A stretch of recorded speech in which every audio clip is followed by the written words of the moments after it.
necessarily need that rule to bring that evidence into court. Correct, because it goes back to the way that we used to try to explain it to people in the olden days, that if you have this arm brace, you know.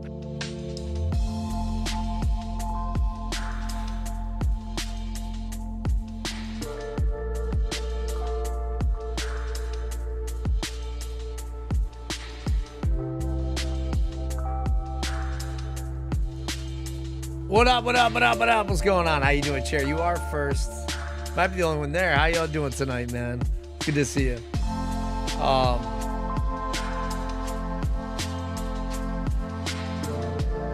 It's a good vibe. Yeah, so typically, I'll go live on Wednesday.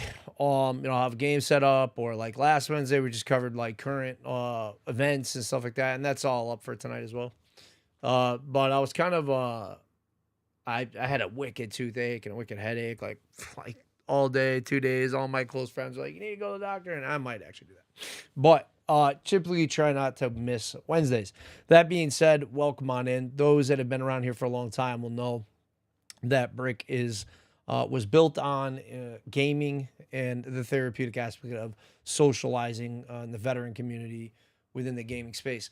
Now, tonight, I just plan to basically catch up with some of the recent events that are going on within the gaming space, some current events that are going on globally, maybe some thoughts, see what you guys think. If you guys are interested or have any ideas or something specific, I'm kind of up in the air. I don't think tonight's stream will be wicked long or super, super long. But yeah, it's kind of anything goes, and that's in part for a couple reasons. One being that the gaming space has been in a weird spot, specifically FPS and competitive FPS and cheating and all the things that are going on for quite a while now. And if you play FPS, you'll know that probably the number one game that's been for like a very short period of time actually is Arc Raiders. And I was thinking about playing that tonight. However, no promises on that. And the other game that I have a very big interest to play is Blackout 2. And I've heard some good things. I think it's probably going to gain some steam because, and I watched it, and Blackout 1 was a very, very integral part of my gaming life. And I loved Blackout 1. Now I see it, and I actually see things where the mechanics look similar, and the layout looks similar, and the way you get stuff, it looks like a true battle royale. And whether that is the truth or not, I haven't really paid attention. Because unbeknownst to many people that have been around here for a while, you might not know this, but for myself, I genuinely have been on somewhat of a boycott, if you will, of Call of Duty. And I own probably every Call of Duty title for the last 15, 16 years. And this is the first year I did not buy BO7. I didn't pre-order it, and I always pre-ordered games. I stood in line outside GameStop like a freaking every bunch of weirdos used to. That was a pretty normal thing, actually, kind of nostalgic. And yeah, that's something I did. And this year I didn't because of one statement Activision made, which was, "We are too big to fail." And there's something about that. I don't know how some of you feel. What's up, Sketch? Good to see you, bro. Thank you guys again that have popped in here for this just really random off the top chatting. YouTube doesn't even know what to do with my channel right now because I didn't put any specific title. I don't probably have the right keywords and so on and so forth. But I do appreciate you, those that come in here, have been here a long time, my personal friends and things like that. But this is what it's about. So I'm going to talk about real quickly about Blackout 2 in Call of Duty. And then I'm going to address some of the things that are said within the comment section regarding that. I would love some feedback on this, but I wanted to give you my personal opinion of it, if you will. The fact that they just said, like, we are too big to fail, I have to put you into the context of my mindset. So at that time, this is right after one of the higher pinnacles or points of my gaming career, if you will, in Call of Duty. So what I mean by that, I literally worked the event in a suit and tie, like with as actual like forget the name of it, like it's not a distributor, it's like a vendor for my company in partnership, working with the with Veterans Affairs at that time down in Raleigh, North Carolina, or South Carolina, North Carolina. I mixed it up. Sorry about that if I get it wrong. But Scumpy retired there, regardless. That was like where his last hoorah was before he announced his retirement. And I was at that event. I got one of these controllers at that event, a custom optic gaming one. And at the time, I'd been coaching collegiate for a top 20 collegiate team out of 450 North American teams, and in the CCL. And I really thought, like, this is always where I wanted to be. And I was helping to operate a challengers team and coach someone that was going pro. And I thought, man, it doesn't get better than this, you know? Like, how could it be better, you know? This is the dream, right? You're moving into competitive esports, professional gaming side. I thought this is great, you know? And I started seeing the store just get out of hand, you know? What's up, Huck? Again, what's up, Sketch? What's up, Tina? What's up, Jerry? I'm gonna finish up real quick, but thank you for playing the blurb as well. So I appreciate that. I'm gonna spit this out real quick, then I'm gonna hop over so we can communicate together what's going on, what I'm talking about here, and your opinions. I need your help. I can't tell you what it is. You can never ask me about it later. Thank you, Tina. We're gonna hurt some people. And thank you, Sketch. Whose car are we gonna take? Yeah, I'm pretty passionate about this topic, if you will. It affected me pretty immensely, and I'm going to tell you why. So the store got out of hand. I just started seeing all the collaborations and the battle passes. Spend money, $10 on the battle pass, $30 for the upgraded battle pass, $30 for a skin, $20 for a skin, $20 for a gun, this and this and that, Beavis and Butthead, American Dad, Family Guy, blah, blah, blah, blah, blah, Squid Games. And I'm like, dude, where did we go wrong? In 2022, Modern Warfare 2 came out, and all of my friends were playing, and everyone shit on the game. Oh, I play so slow, and most of you know have been around. I built myself off the DMZ. I really like DMZ as an extraction shooter. It's the popular title that's out right now, or genre. That's what's going on. And I thought we're headed in a good direction. So you can imagine, I'm at the height of everything that I've committed myself to over 15 years that everybody said wasn't possible. And then the cheating problem really takes a foothold to a point where cheating was so bad. There were pro ranked players, pro players that were playing ranked and were streaming to thousands and thousands of people. And the cheaters were winning in control 250-0, like 248-0. And they were advertising in the match chat where to buy your cheats from. And I knew that at that point we were cooked. And so I was kind of irritated because I was like, all right, we can fix this, man. You're like a $300 billion company at this point between acquisitions and everything else. What are you going to do? And that's when they made their statement. We're not worried about Battlefield because we're too big to fail. And I just thought, we're fucked. We're cooked. I was going to say, we're fucked. We're literally fucked. And I just made my choice right then and there. I'm not buying this game. I'm not going to sucker into it, dude. I'm not. And say what you will. I'm going to jump into the comments and see what everybody's saying in the chat. But that's me, bro. I don't know. Sketch will remember this. Me and him were jabbering at each other about, I was bitching like this. I was over the top passionate. I'm bitching like, screw this. I was mad about it in 2022, 2023. And I said, this company's going downhill. This is what's going on. I was yapping. And Sketch made a really good point. He says it's a private company. They can do what they want. You don't want to play, don't play the game. Stop yapping about it to me. I want to go have a good time. Shut up and let's play Plunder. Or let's go play DMZ. He just didn't want to hear it.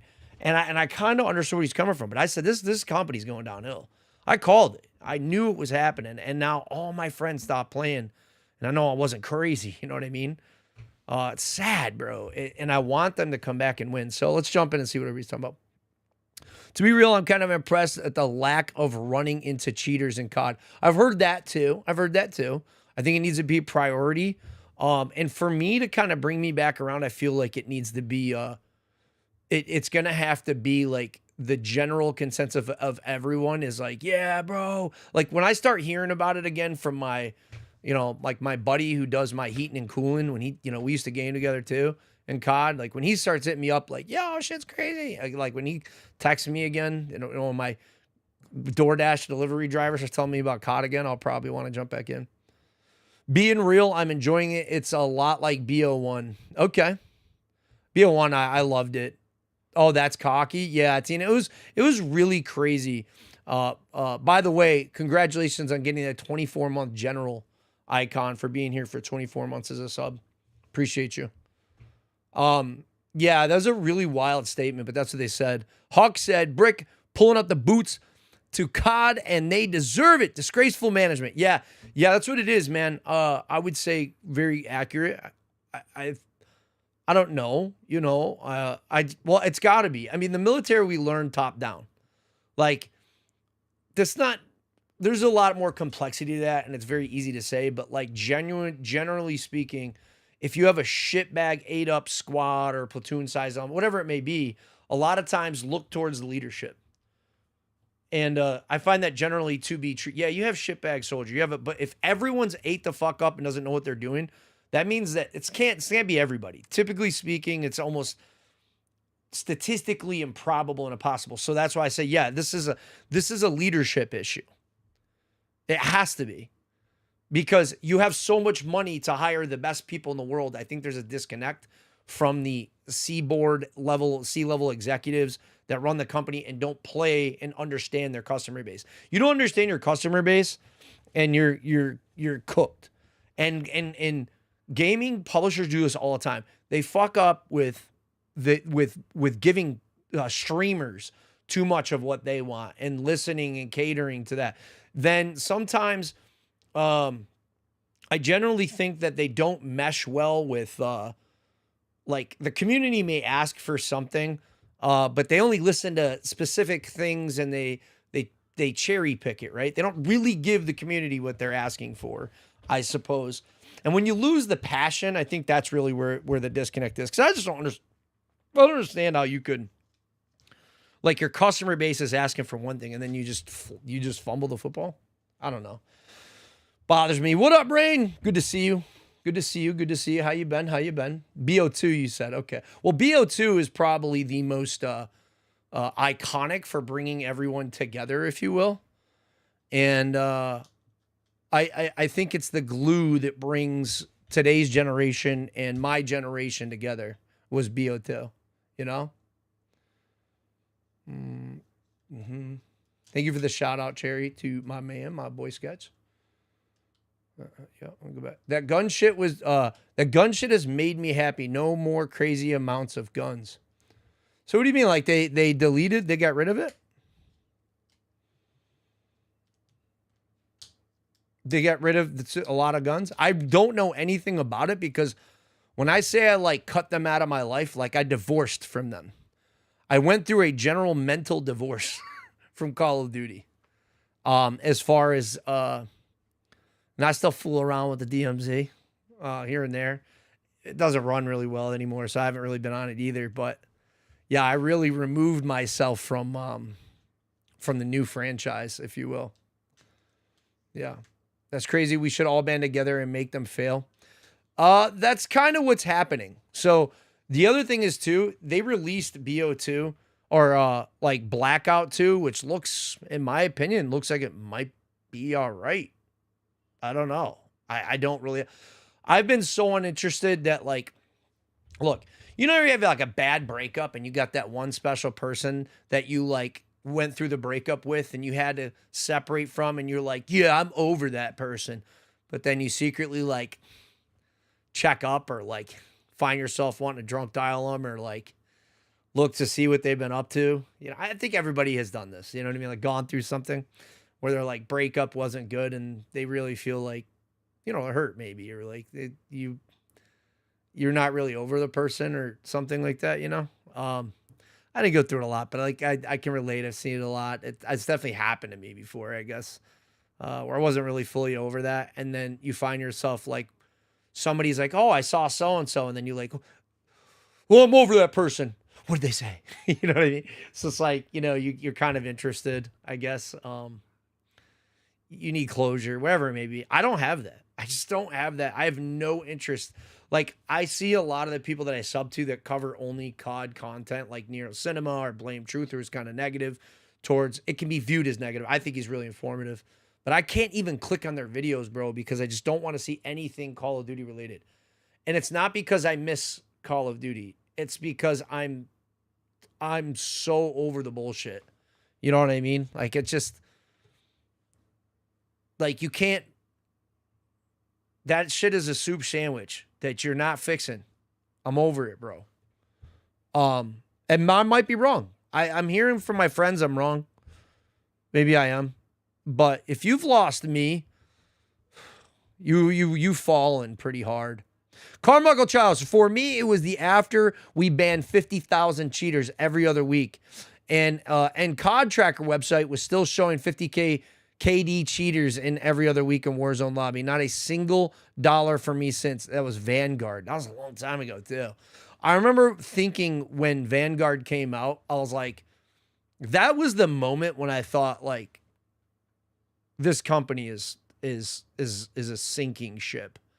This is when I felt like if you were like in the NFT hype, or when you're in a rug pull in the crypto space, which I've seen a lot of rug pulls. I was never in a rug pull that I can think of.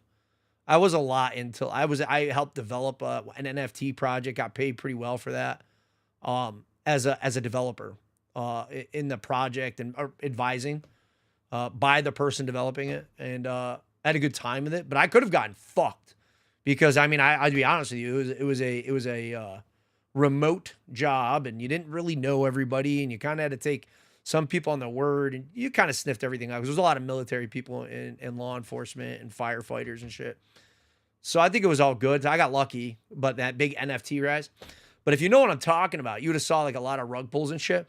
I think there's a moment when you realize that you've been scammed, and or you're in, maybe more so you're in a Ponzi scheme, or you're in a fucking cult, or some shit like that. Dude, that Vanguard was like that for me. Vanguard was that. Like, it was like the moment I realized that I was in a cult. Like, anybody around me who was talking positively about COD was drinking the Kool-Aid. Because you're tripping. Like that's the way it was for me. I was like, we cannot agree that this is actually a good game anymore. These people are so far gone. Hey, can you tell me if my voice is off with my audio? I didn't check it before streaming. I almost always do. Let me know. Let me know real quick, please. So, bro, if this game, voice is great. Okay, cool. Bro, if this game, Blackout Royale, had stayed this way, I had stayed dedicated to playing it. This makes me feel like in the days when we were playing this before the streaming. Yeah, I agree. I'm going to say something because you call it Blackout or I don't know if I think you mean Blackout Royale. Yeah, because this is the thing. It's Battle Royale, but it's Blackout Royale, right? I'm going to talk about that in a minute. I'm going to tell you why. I want to hear your guys' opinion on this hard, bro. I want you to rip into this. I want you to chat with me about this and tell me what you think. Like, tell me if I'm fucking crazy. Because, like, I'm going to be honest, man. I don't know what I need. If I need some reassurance on the topic, or if you think I'm nuts, or like, a lot of times, man, I mean, look, I think I'm a little ahead of my time sometimes on picking stuff. Like, and a lot of people don't like hearing it because a lot of times it's like negative news. But I also don't get everything spot on, and sometimes a lot of people don't feel the same way I do. See that a lot in politics these days. I see everybody's crazy about something, and I'm not big crazy about it. So I'll give you my opinion on it in a minute, and I'd love to hear what you have to say, because I have a very specific opinion of Warzone versus Battle Royale. And if you don't know the difference between the two, you're about to find out. I'm gonna explain. I think that I can explain very, very easily. Most of you probably know, but that's kind of the talking point. Tina said, hat. Nope, not me. What did I miss, Tina? That's crazy. We should all been together. No, not me. Better go into that mode. Feel the days we were playing before the streaming. Exactly. Like, for the love of gaming, and that's kind of where I want to get back. I've considered doing retro gaming again, too, which is something I do a sketch whenever I visited with him or he would come here. We retro game, kids and stuff. I totally understand where you're coming from. It's like a shitty breakup. Yeah, it really, really is. That's the way it's been. Because I love COD. This is where it comes. It just sounds so weird. Dude, I love Call of Duty. All right? I love her. I love her, man. I know everybody says it. They've been with her and she's never going to learn and she's broken, but I can fix her. Bro, I love COD, dude. I do. But I fucking hate COD. Oh, bro. Bro, it's been so brutal. Bro, these stretched crow's lines and whatever, crow's feet or whatever, dude, all my wrinkles. This all the arguments we've had over the years, me and Call of Duty. It's terrible, man. It's terrible. It's been a hate-love relationship. It's been rough. I want COD to win. I do. I want the best for her. But dude, I can't take the abuse anymore. I sound like a bitch. But it's really how I feel. It's the best analogy I could give. And I think a lot of other people feel that way and just don't want to admit it. I try to put it into a funny analogy. LFG, much love, brother. Hell yeah. You got them black hearts, Rain. You are a dark humored veteran, bro. And I'm feeling them dark hearts right now. But you know, keep that head up, bro. I be peeking in there once in a while. I be lurking in your stream. You don't even know it.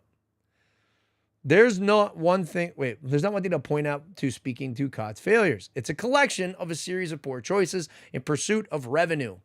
Unpolished games, rampant cheating, overuses of marketing, unwillingness to pay for copyright, gun names, all signs to a typical corporate slop in favor of quarterly returns. It's our job to call it out, and maybe we will be the voices that bring the Call of Duty back. That was really, really well articulated and exactly what I'm trying to say. What's up, Todd? Good to see you. Be in the light, back into the light of honor. I agree with that wholeheartedly, 100%. You know? Yeah, 100% agree with that. And you have to bitch, bro, and you have to be honest, or you'll just never get what you want, man. And the reason why I'm boycotting it is not to just be like a complainer without answers. It's because the only thing that speaks to these fucking people is dollars, is money. And so if you take that away from them, then all of a sudden they got ears again. And so I'm trying to tell. So I have a solution, right? They've been saying, go back to your roots, do this, do what made you great. Stop listening to all this bullshit, bro. Go back and do what made you great. Like, go back to making a fucking tactical arcade shooter where everybody's a badass, good-looking person that's fucking amazing and basically a John Wick MMA badass mofo doing some cool-ass shit with 6 storylines. Dude, Modern Warfare 2, 2009, had the most controversial storyline in history.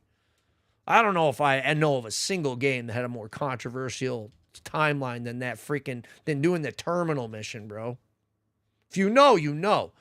Like, it's so controversial that today I have to be careful how I articulate what that mission was about. Go look it up on your phone. Google it.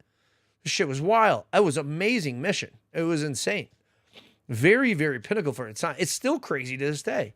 And I'm not saying to just do that, but I'm saying like that backbone is what made that franchise the top dog.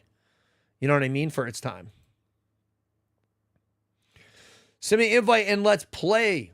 Fuck Warzone, but I don't even have that shit downloaded. Everything's deleted. I totally understand where you're coming from. It's like a shitty breakup. Again, let's talk about that. So I'm going to talk about Battle Royale. It's like being in the military again. But I can get down with BORL. So Blackout Royale. Let's talk about this real quick.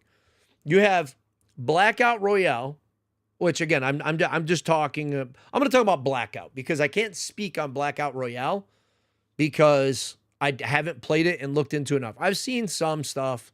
I've seen a little bit of the gameplay, but not enough to be relevant. I will say this. Blackout 1 and Black Ops 4 was Call of Duty's answer to Fortnite. Fortnite was a successful iteration of bringing light of PUBG, and was it Day 1Z, H1Z1, something like that? I forget. These games were battle royales that like Ninja, Tyler Blevin was like big in at the time, and it was the burnt peanut of his time, Ninja's time, right? And Fortnite would make him and TSM Myth these ultra legendary guys, if you will, based off the fact that it was so wildly popular. And so everyone tried to cop. Fortnite is still relevant to this day. It built an entire company, basically. Like, it's crazy. So, but Battle Royale is unique in the fact that, in the way that it's played as a genre. And let me tell you why Warzone ain't that. Warzone ain't. So Blackout came out, and I'll give you the rules. Pretty simple. No kill streaks, no gulag, no buybacks, 100 people, last man wins, last team wins, last duo wins. Quads, duos, solos. Simple. And that shit was a banger. And you're like, well, why didn't I hear about it? Why wasn't it the most popular one? Because it cost $70 to play. So we didn't have cheaters. Another thing that came along, at least at that time, cheating wasn't as prevalent. And because you had to pay $70 to get the game, to play the Battle Royale, that's why it wasn't as popular as Warzone. So again, because they're trying to copy Fortnite, well, what did Fortnite do? Gave the game away for free. Tried to win off microtransactions. They literally copied and pasted that shit. They're like, no, we know better. Too big to fail. Let's make it our own way. So what do they bring? Oh, at that time, this is when everybody starts becoming a bunch of simps, bro. This is when everybody starts becoming a bunch of like bitches. I'm just gonna say what it is, bro. This is when the advent of the internet starts making people like really, really soft. I'm just gonna be real, dude. And you know, they say like soft men create hard times, and hard times create hard men, and hard men create easy times, and easy times create soft men. And the cycle continues, right? I think we're going into the hard times, right? And I think you're seeing a lot of hard, crazy individuals coming out. You're going to. But sadly, the last period we just had was a bunch of soft mofos. And that includes all of us, including myself and everything, right? And one of the reasons why I started Brick by Brick is that was probably one of the softest moments of my life, bro. Like, and that's part of my story. And so I'm speaking from experience here on this. So I'm not out of it, and I'm not talking shit about everybody as if this didn't hit a lot of people. But at that time, it was like, this is when the ideology of like, everybody is fair and equal, and everybody deserves a second chance. And look, and I agree with a lot of the sentiments in those things, but Battle Royale is literally the Hunger Games. It is literally survival of the fittest. It doesn't coexist together well. So the fucking gulag is a place for people who deserve, I need a medal. Like, I'm sorry. If you think that you deserve to come back because you didn't get a fair shot, because you lost a battle, like in a team fight, or especially in team-oriented, right? If your team lost fair and square because you didn't have positioning, remove the kill streaks, remove the gulag, remove the buybacks. If you beat a better player because you played it better, that's great. You don't want to see that person again. So the game was more popular because in all reality, people say, oh, that sucks and blah, blah, blah. Well, the game was more popular because in that aspect, because it was brutal. Like, dude, if you died on your team, they couldn't get you back. It was like all on the shoulders of who was left. Kind of more realistic, if you will. Still more to the genre of made Call of Duty popular, right? And Battle Royale was brutal. You don't get to come back. Back in the day, it was fucking one shot, right? Now, I would clearly argue, right, that there is an aspect to audience and gamer retention on game. If a person's constantly not that good, they're not going to get better by being dead all the time. And so bringing them back I think there needs to be a 2-band mode here, a casual mode where you can buy people back and practice, and a real mode. But the real mode should be like search and destroy. That's just the way I'm going to look at it. I'll never look at it different. I never liked the gulag or the buybacks or any of that bullshit, bro, because I just always felt like, dude, oh, you want a second and a third and a fourth and a fifth and an infinite amount of chances? What is this, TDM? That's whack. And then, just buy all the kill streaks out of the buy station. Let's keep adding all this slop, dude. You're talking about slop, bro. The word of the year for 2025.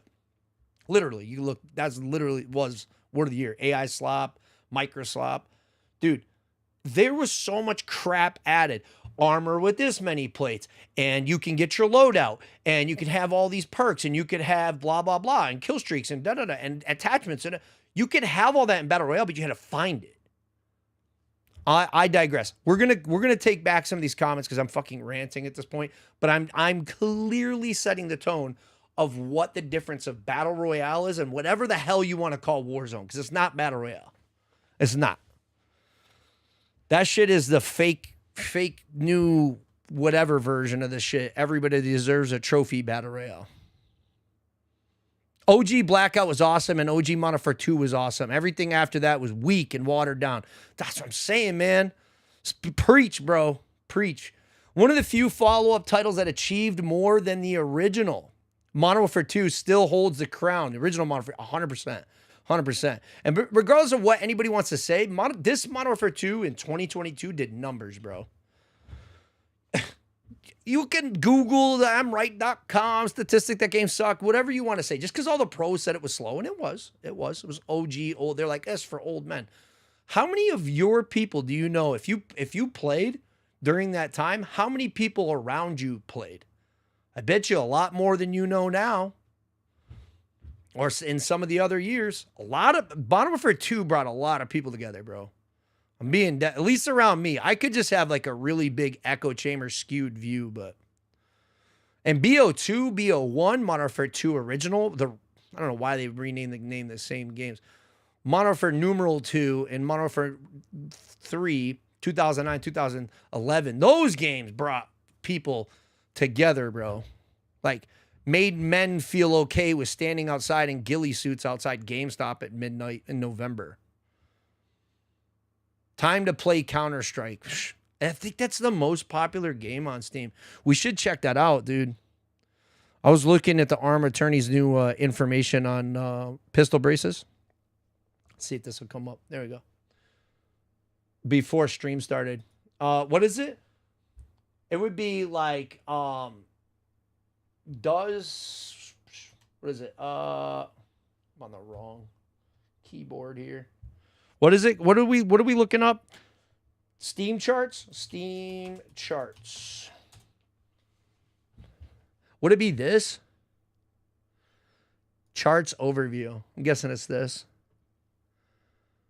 What is the top? Slay the Spire. Never heard of it. Apex Legends. Shout out them. I never liked Apex Legends too much. Played the shit out of it, but I'm not a fan. Most played Counter-Strike 2. Counter-Strike 2, Dota, Slay the Spire. Crimson Desert's popping right now too, but I've heard wicked negative and wicked positive stuff. 5M, I'm guessing this is actually GTA. Marathon's popping, Arc Raiders, Marvel Rivals, Apex Legends, and Slay the Spire.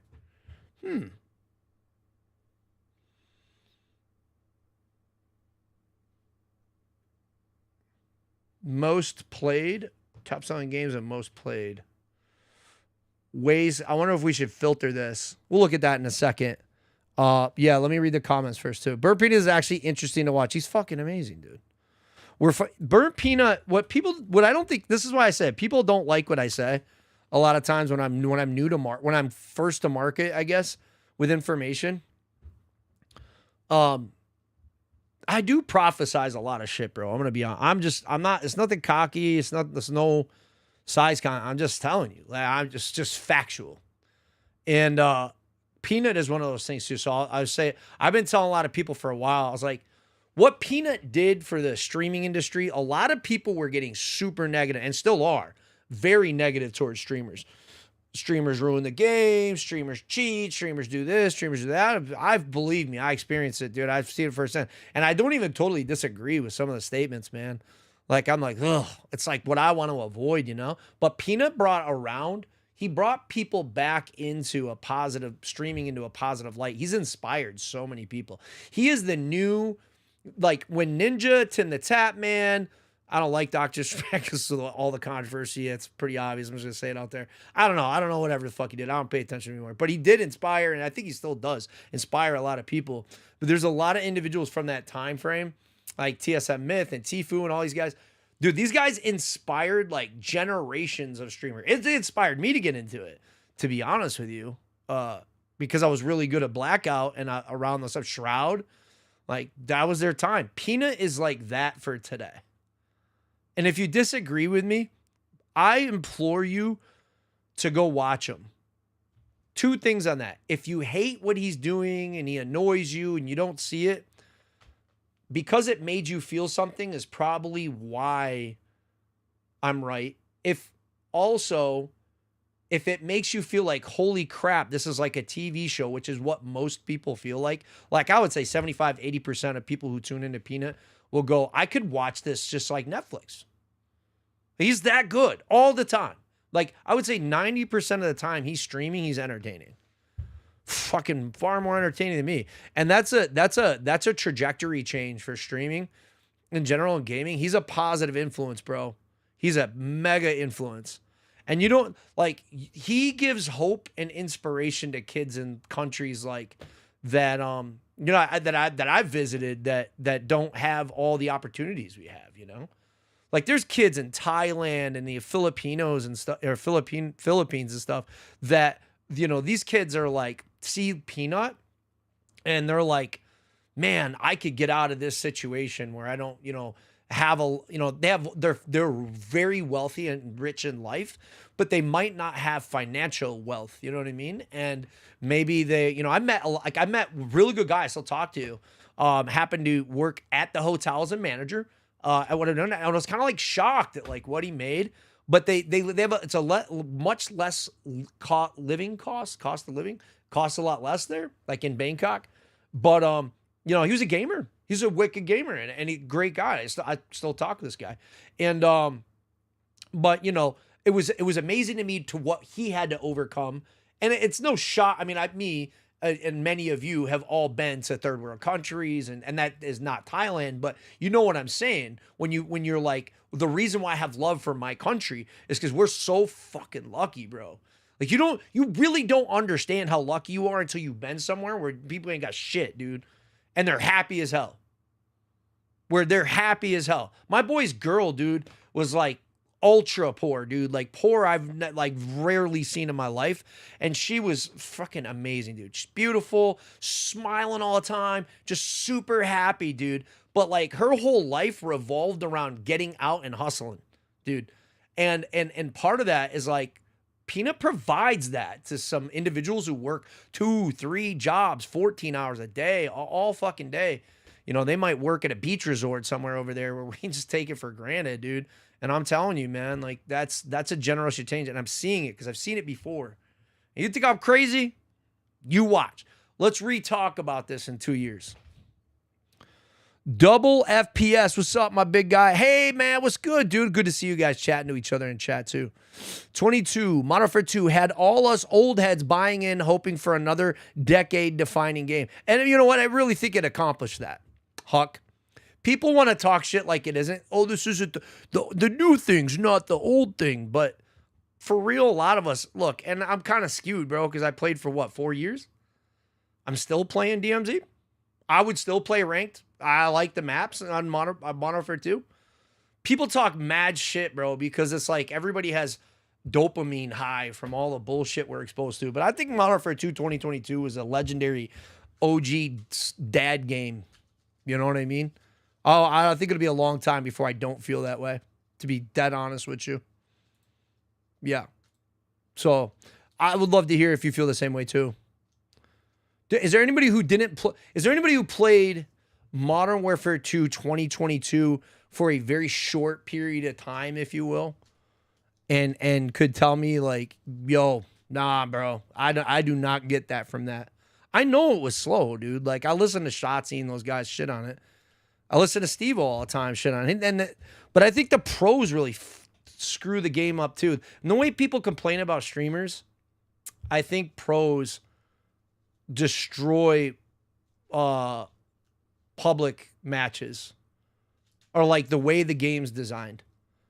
Because the pros, like, speed of play, if you will, in Call of Duty, everyone looked up to the pros, dude, and Optic and FaZe and 100 Thieves and New York Submarine, like on and on and on, all the new teams, right?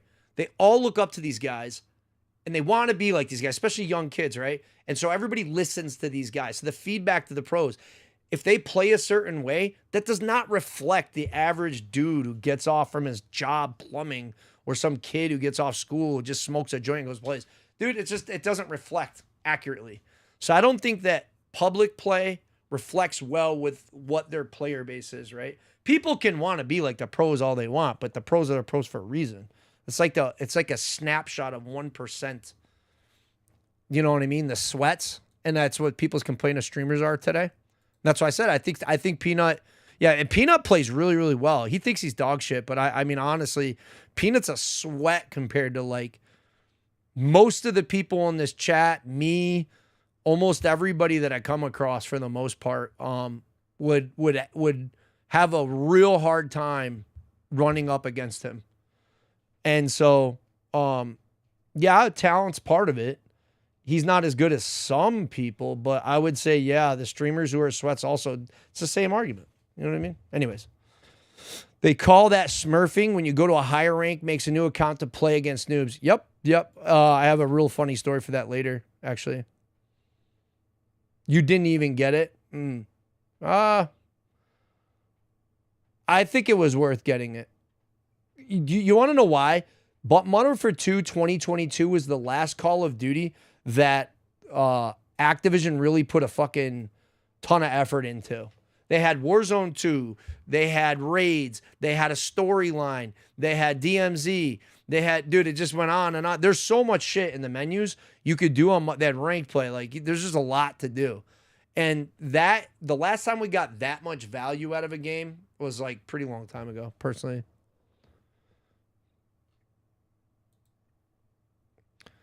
Wrong chat box. Oh, you were asking somebody to invite you. I got you.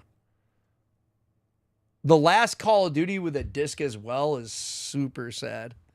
Maddie B says that Modern Warfare 2, which I'm going to have to go out and buy the game on disc then, because I don't have it on disc. I only have it digitally. But he's saying the last Modern Warfare offered on disc was Modern Warfare 2 2022. Is that true?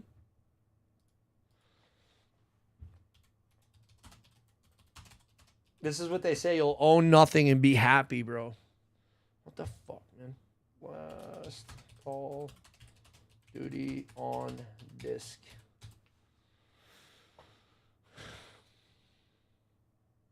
Oh, it says here, bro. No, Matt. It said BO6 and Modern Warfare 3 having physical releases.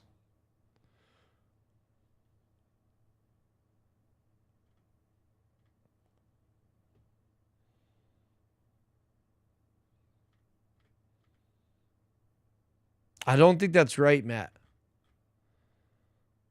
But this is AI. I don't trust a fucking word AI says, bro. I get worried as shit. AI is just so lazy sometimes in the information it comes up with. Or it just quotes the very, like if you ever look up something with AI, this is a little off topic, but if you look up something with AI, I could give you an example. I'm trying to think of one I looked up the other day. I looked up a guy who's kind of new to the scene. He's been around for a while, but he was, what's going on with Iran. And this guy who's like an up and comer, if you will, like logical, Western friendly guy. I forget his name. And I looked him up and it was like immediately went to AI saying he is a far right option, blah, blah, blah, blah, blah. And all the far right, alt right, blah, blah, blah. And I'm like, why the fuck would it say that? I was like, is it really that way? Ooh, I don't want to be either way too right or way too left. So I went down, and there, of course, there was some wicked fucking pay-to-win political website that covered one article of the guy, and AI just to fucking assume that was just the word was fact. So I was just like, wow, like kind of cooked. You could literally post a bullshit website with fake information on it, and if that's the only information on the topic, AI will just take that as fact and it'll spit it out to you. No wonder we're degenerating. Really, every time I've been in GameStop, everything is digital download.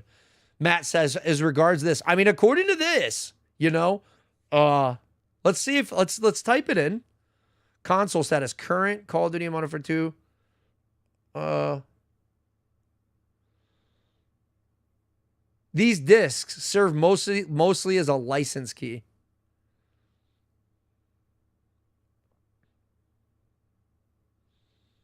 I mean, yeah, I don't even know what you're gonna do with the disc, dude.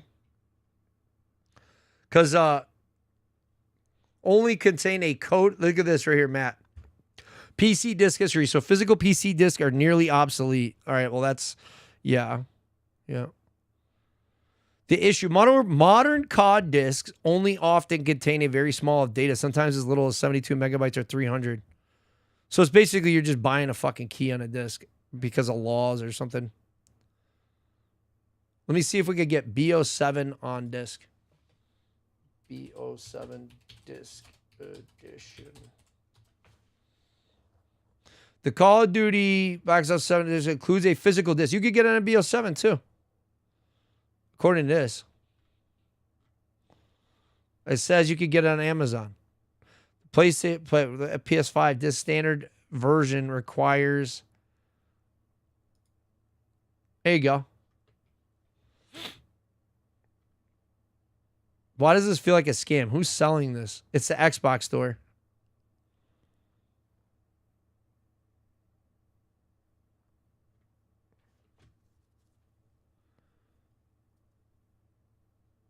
Includes Call of Duty Black Ops 7 for PS5 console with a disc drive. Huh. They're probably going to change that soon, to be honest with you.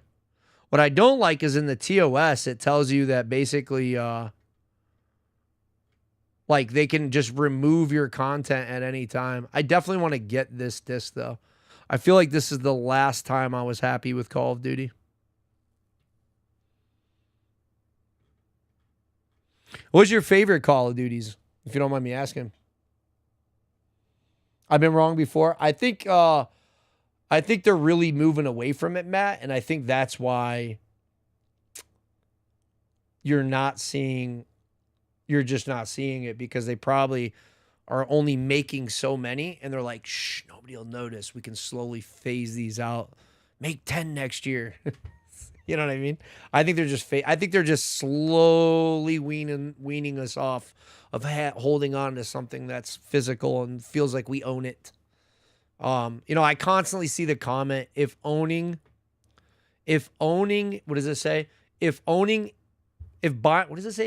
isn't owning, then pirating isn't stealing. I see it all the time. All the time. Because a lot of companies, like 3D printers, are going this way. They're basically saying they could just brick your 3D printer at any time if you don't comply with their upgrades and shit. It's crazy. BO2. BO2 is hands down one of my favorite. Maybe it would have been my favorite, but it's also probably one of the saddest moments of, if you will, of my Call of Duty career. And the reason why, straight up, is because that's when my clan split. Like, that's when I had, like, it was Ghost is when I had kind of an argument where I was going, hey, I have a career, man. I don't want to give up my career that was almost 6 figures a year. And I kind of regret this to some degree, because I ended up giving the career up anyways. And doing this anyways, which is crazy. But I feel like I should have got an earlier start. And I argued with guys, thousands of people that I was involved with that all believed we could make it. We could do something big with this. And they were probably right. And I told them all, but for a good reason. I told everybody, I would much rather be with my friends that I've known here and gamed with, you know, for however long. Some of them for a long time. I knew them in real life, or the couple newer, closer friends that I'd had for the last few years. I would much rather be friends with them than make this into a job, because I know the one thing, I'm not sure that I will do this as a job, because nobody was getting fucking paid to do gaming and streaming or anything back in 2009. There was rare, dude. It wasn't a thing. That was when Optic was getting started, like 2007, 2008. It was a really weird, like, people would look at you sideways if you said, I'm going to make a living at this. And I had the safety net of a job and a career. And I said, look, I have a real career, man. I have a kid. I'm going to college full time. I don't know what the fuck you guys want from me, dude. And they wanted me to take it serious. And I'd met a couple famous people that weren't famous at the time. They became ultra famous. And I just said, hey, I know I know our kids will be gaming together. And I wasn't wrong. However, I should have probably taken that leap of faith. I think it would have mattered to today to be a little bit different. Oh, that's the PS5 signal. My bad. Last time I was happy with Call of Duty was 09 Modern Warfare 2 and OG Black Ops 1. Well, that's because they felt real, bro. I keep saying this, man. If it doesn't, I keep saying, so I brought this up not too long ago. Basically, I had said, if let's say you play, there's a new game where, like, Over the Top or something. It's like a trench warfare. Let's just see if I can find it, dude. It'd be easier to explain. New World War I game, and I've been saying this, bro. So, Gallipoli, I think that might be it. Over the Top. Is that too loud? Hold on. Is that playing double audio, or is that all good?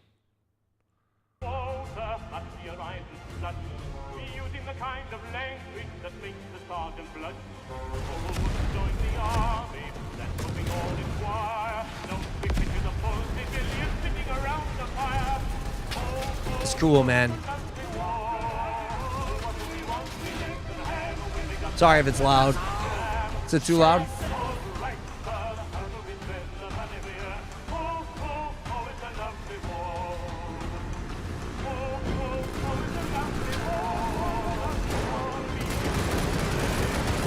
It's fucking sick.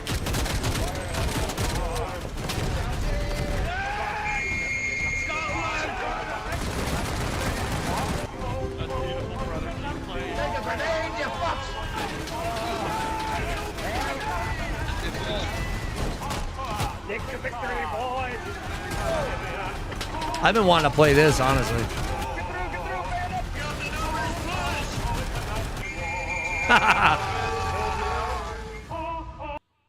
I feel like we're finally winning, bro. Because I think this was like a big argument, man, that people weren't getting. It's like, look, hear me out. Dude, when you have, like, when you have everybody that's coming in, when it's not historically accurate and you're playing as, and this, look, get out of your fucking feelings. All right, right now. If you don't like what I'm about to say, then maybe this isn't for you. I don't know what to tell you. But if you're a female or a trans person or something playing in a historically inaccurate or wrong culture, whatever, I'm really not trying to be offensive. I'm just being honest, man. It fucking ruins immersion, bro. When your brain does something. When you see something in a game and you're like you look at, you work 8, 9, 10, 11, 12-hour a day, and you get off and you go to immerse yourself in, say, Dungeons and Dragons, right? This is a very fantasy-based game, right? Like a very, I'm just going to type it in so it's on the screen here. A lot of you know exactly what I'm talking about. But for those who might be like, oh, watch what you say, blah, blah, blah. Like, let's be fucking real. When you go in here, it's almost expected, right? That you're going to see crazy shit, dragons and wizards and spells. But when a fucking developer puts their political and religious ideology upon you or gender ideology on you, it's fucking weird, man. It's weird. I don't know what else to say, bro. Like when you are literally and you're like, that's no, bro. It's fucking weird. It's weird because your brain recognizes it. And if you get off on that, you're like, oh yeah. Like maybe maybe the internet needs to be like, you need to take a break from it. Because like the reality is, bro, you jumped on that game to experience an immersion of an experience. You're either into wizardry, Warcraft, MMORPGs. That's your thing. But you don't want to listen to some fucking asshole billionaire's political opinion in the game.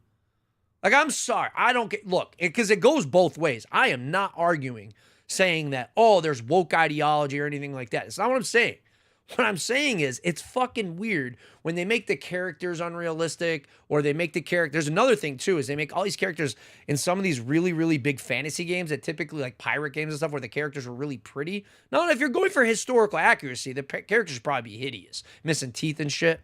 But when you have a series of a franchise where the characters are really good looking, and everybody is a bunch of gamer dorks who might be 3s and 4s on the scale of attractiveness to most individuals. And I'm just being honest here, right? And we're going to play in the game and you kind of like how pretty your character gets to be. And all of a sudden you make it some fucking weird, like down the line, boring character. Like it destroys the immersion, bro. I don't know how softer to put this to you, but that's just the way it is. And so it applies to war games as well. And so when you are playing and you're a history nerd and you know warfare or whatever else, and you play in a fucking game and somebody goes and puts their fucking bullshit ideology into the game, bro, people just want to shut it off. It's all of these micro, like what do they call that when you're like, it's like creep. It's like mission creep, like fucking issues that creep in over time where like your fucking computer crashes because you have like coding creep. You know what I mean? All right, I'm going to jump back over to the chat side to it. I just wanted to make sure that nobody got in my feelings about what I was saying so I could get my point out unabated. So last COD, Modern Warfare 3, Modern Warfare 2, that I learned my lesson, that the games kept getting worse, needing a full mag to down an enemy. Frags didn't down anymore. Yeah, look, I can like side with like a game having issues like TTK or being a boring or bad game, but like getting outside of the franchise of what made you like Modern Warfare 2 and 3 back in its day and BO1, these games are brutal fucking games, dude, that were historically accurate or time contextually accurate. I mean, it meant what it said, modern warfare. It was during global war on terrorism. Some of that stuff made people feel they wanted to live out their fantasies that their older brothers or they couldn't join the army because they had a record or I had ASMAR, you know what I mean? They got to live out that fantasy. So when you fuck that fantasy up for someone, why would they want to play? Just the way it is. I don't want to play like Legends of Zelda and have a bunch of weird shit in it. You know what I mean? Like somebody trying to like brainwash me into some bullshit I try to escape at work already and the internet to begin with. That's what I'm trying to say. I hope that makes sense.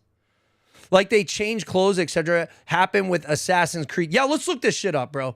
Thank you, Sage. Thank you. There's a game called Dead by Daylight where they have a crazy character variety. It's pretty wild.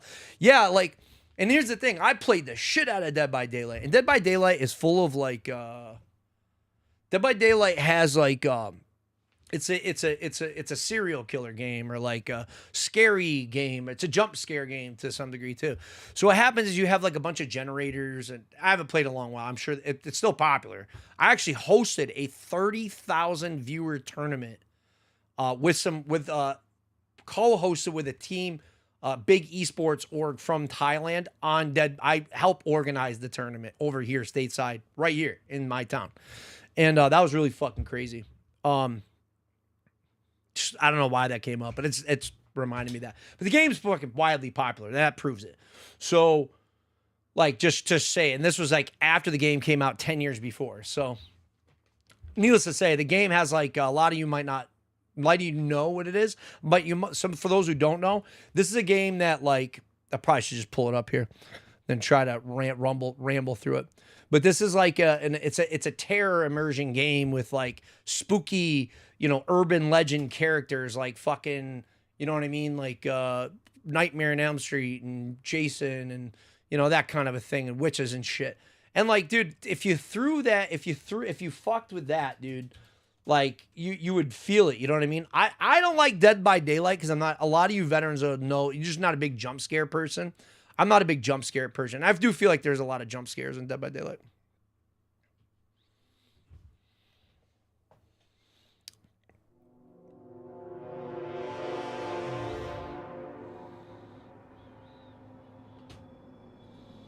I'm gonna play it a little bit, but I do want to get the Assassin's Creed joint.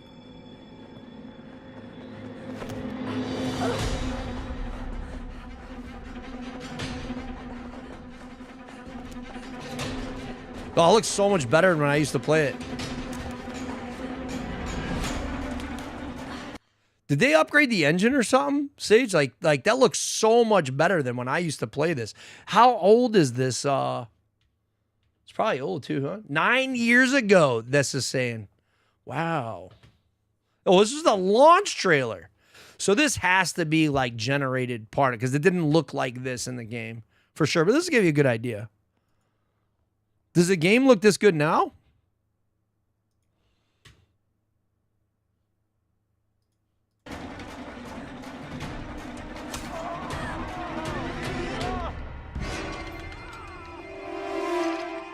That looks so much better than the game actually looked, but...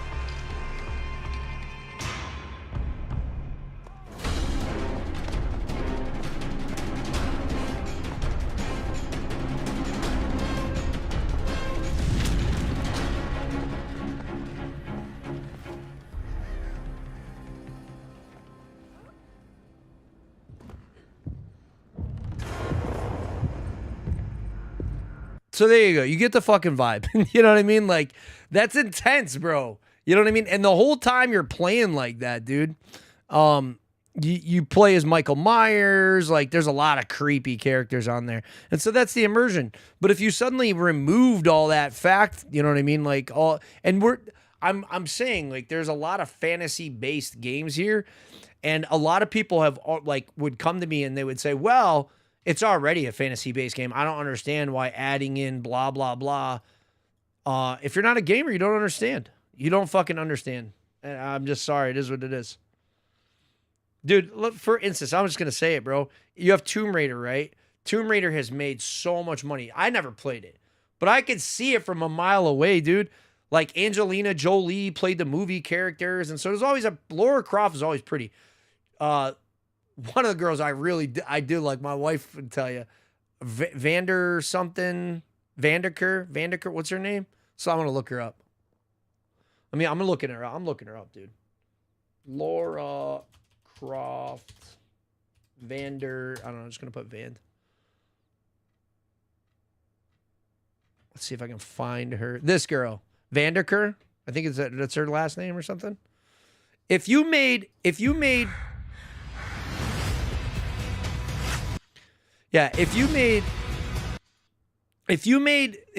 fucking Tomb Raider Lara Croft, like, sorry, but if you made her like 700 pounds and just fucking and out of shape and shit, dude, like I guarantee you the game wouldn't have been as popular. If that's too hard for people to hear, well, that's fucking reality. What is it you were talking about? Assassin's Creed? Assassin's Creed. And another thing too, dude. So if you're new around here, dude, I am off the cuff fucking, I'm just gonna say it like it is. Assassin's Creed. What was it like? It was like Assassin's Creed controversy or what am I typing in to look for this? Because I think I seen Asmongold and some other people covering this topic. Charlie. Let's see. Charlie covered it. I wonder if that's really old.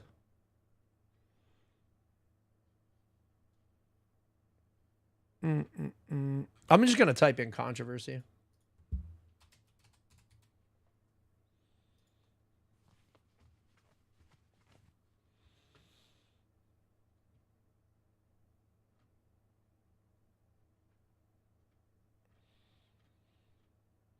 Is there like one in a nutshell?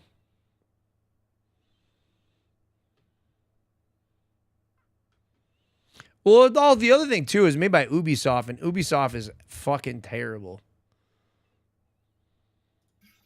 I'm back in the think tank again, and I'll finally talk about Assassin's Creed Shadows because I keep getting asked about it.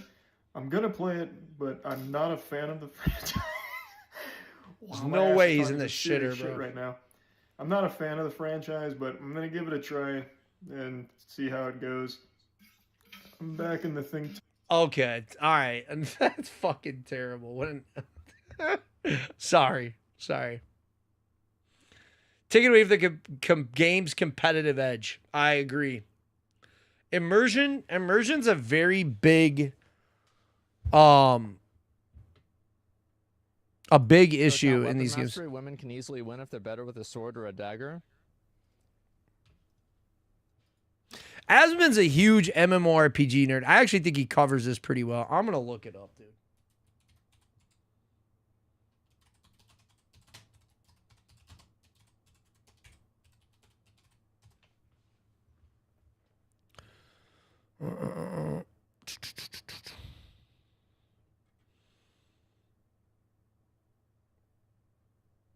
This looks like it has something in there. I just want to find his channel shit, though. This is a really charging topic, bro. Like how DEI is ruining gaming. I don't know if it's like that crazy, but definitely is something to do with it. How streamers ruin gaming. This is like a really big topic, I'm telling you. This is 2 years ago they were talking about that. Is it this one here? This is only a minute and 30. Let's click this. Ubisoft canceled an Assassin's Creed game set in the post-Civil War era. Featured a black assassin who was formerly a slave. Players... Okay, this is exactly what we needed to cover. Perfect. Okay, fuck it. I've never seen this before. We're going there. An Assassin's Creed game set in the post-Civil War era. Featured a black assassin who was formerly a slave. Players would fight to stop the emerging KKK. The leadership canceled it after concerns with the U.S. political climate and Yusuke. This is I don't know anything. I never played Assassin's Creed, but like, there's a lot there, bro. Like, what the actual fuck is going on?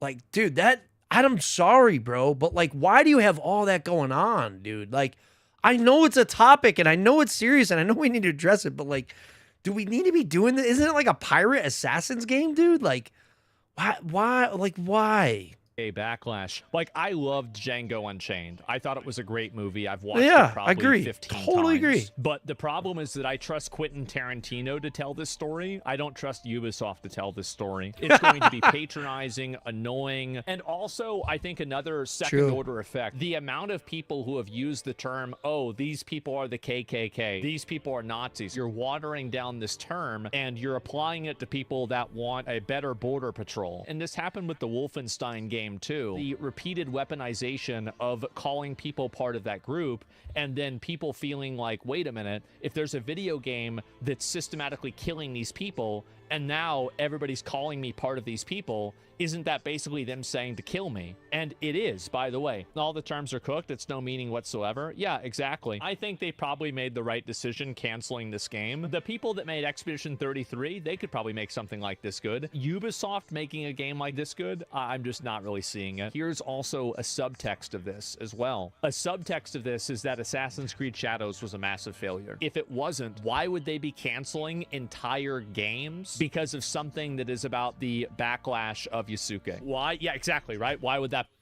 Bro, look, if you come in here, you probably don't even want to listen to that. You probably don't even want to listen to this topic. You probably get sick of this overall. But I'm going to be honest with you. If you're sick of it, what do you think a fucking 19-year-old kid that had to do active shooter drills and all this other shit their entire life, that never knew a childhood like we had growing up, that just wants an escape, man, that has to go to school where kids will cancel you and share your photos that are your private life and things you said in text. I mean, we all were young, right? Like, we all said stupid things and did dumb shit. Now it's just like, it's a totally different time. And I don't envy my own kids raising at all. And so when I see this bullshit in games, and let's be real, the modern era of gaming is, yes, all ages play. And you know, in this community, it brings us together and we socialize, and it can be a very therapeutic space. And I'm sorry if it bothers you. But the reality is like, I don't want my fucking kids to not experience the gaming environment that I had. Imagine Super Mario, right? Like, imagine fucking Super Mario being like this, like having all these weird narratives placed into it just because everybody's losing their mind and super mentally unfit over political bullshit that's going on in the world, dude. It's so unstable. I don't know. All right, I'm rambling on here away from this whole Call of Duty thing. But you get the idea of what I'm saying. And I honestly, I think this is another reason why Call of Duty failed, to be perfectly honest. I'm interested I wonder what the hell, I wonder where Call of Duty, how they're doing on Steam charts. What is see all 100 played? Can you search? I've never used this before, so I don't know. Just see if we can find it. I bet you it's up, huh? DayZ is 38. This game's been out forever. Current players. Counter-Strike 2 has 600,000. Dota 2. They never low. Slay the Spire, man. This one's big. 400K today. Crimson Desert. Hidden by your preference. I don't understand what preferences I would have had to have this hidden. I don't remember putting any preferences. Marvel Rivals, Arc Raiders. Am I missing it? Warframe is still up there. Rust. I liked Rust. I love Rust. Helldivers 2 still killing it. Dead by Daylight. Delta Force. I'm going to be honest with you. Like, if Delta Force is in the top 25 games of all time right now, I'm going to be honest with you, we're in a terrible fucking place. Call of Duty 27. What? Content you have asked not to see? That's not true. Psh, bullshit. Red Dead Redemption 2. I've been playing that a little bit. Huh. Interesting. I wonder where Call of Duty has been recently. Weekly chart. Okay. What about January? Where was it? Where was it in January? I don't know. Maybe I don't have this right.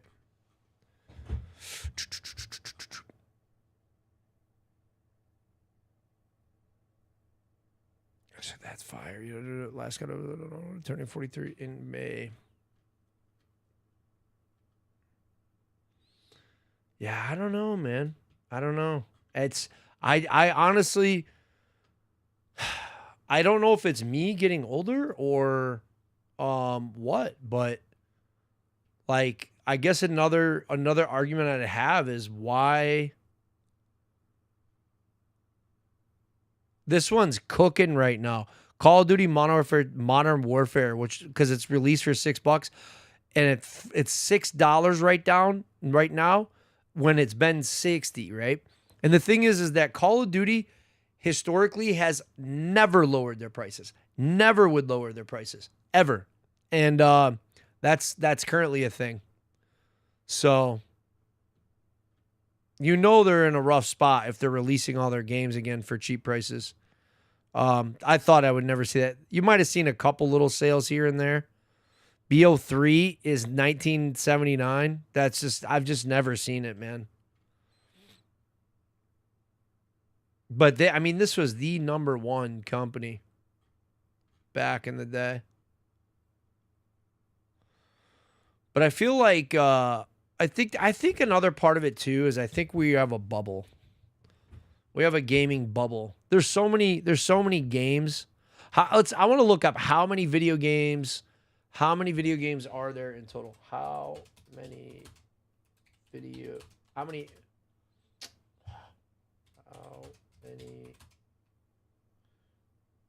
video games are currently out on what? Steam?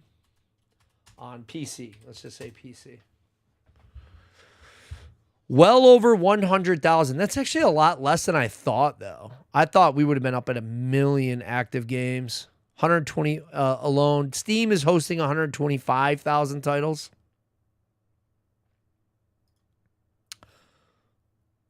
But, like, let's do the math, right? Like, what, calculator? Okay. So, I'm just trying to think about this. So, if we have 125,000, all right, how many people?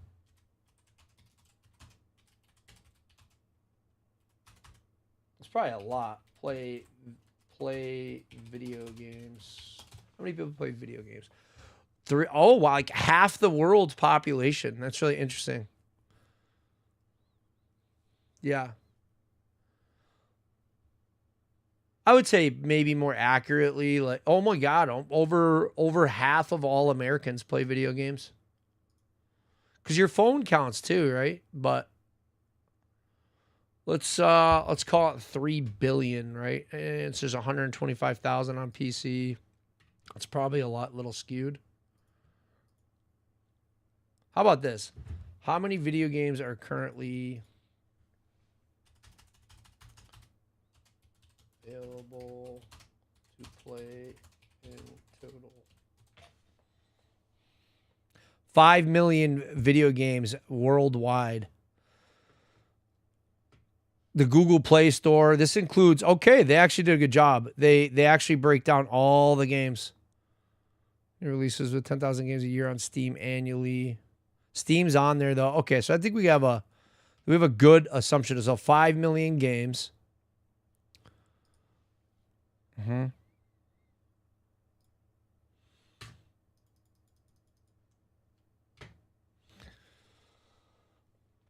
So if you have what would it be 5 million? Am I doing this backwards?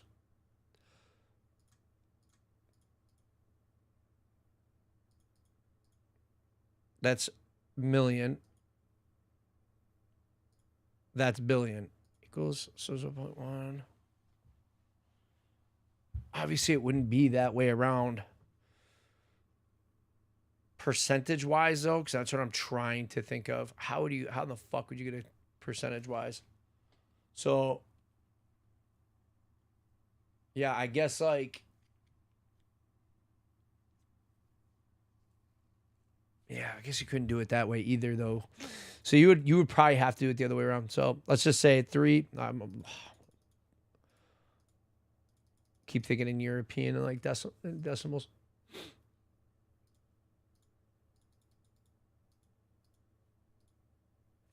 So on average, you could have 640 people per game. But I was also just thinking in percentages too.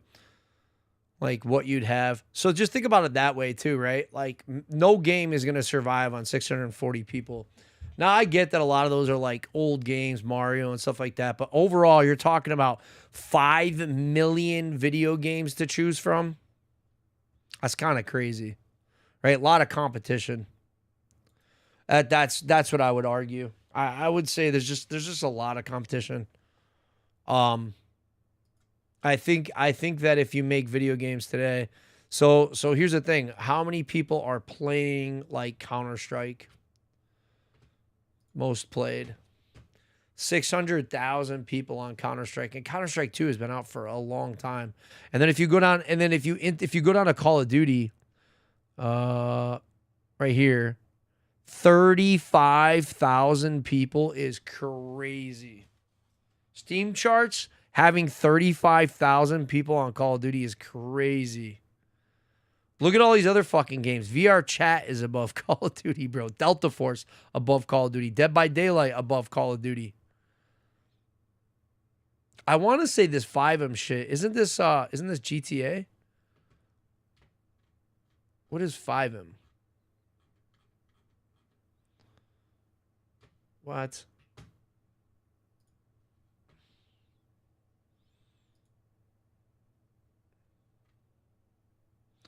Why does it keep popping up? I don't know what I'm doing in here. I don't really use Steam like that, bro. I don't know. PUBG has 133,000 people. I'll have to fix my preferences later. Well, anyways, there you go. There's all the general information on what the fuck is going on.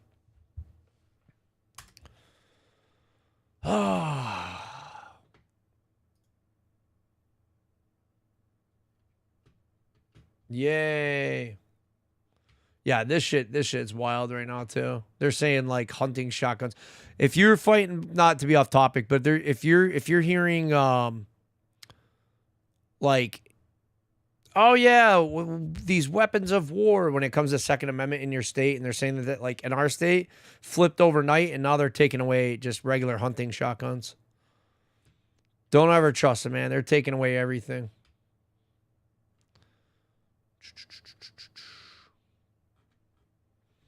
See, I will watch a lot of like Blame Truth.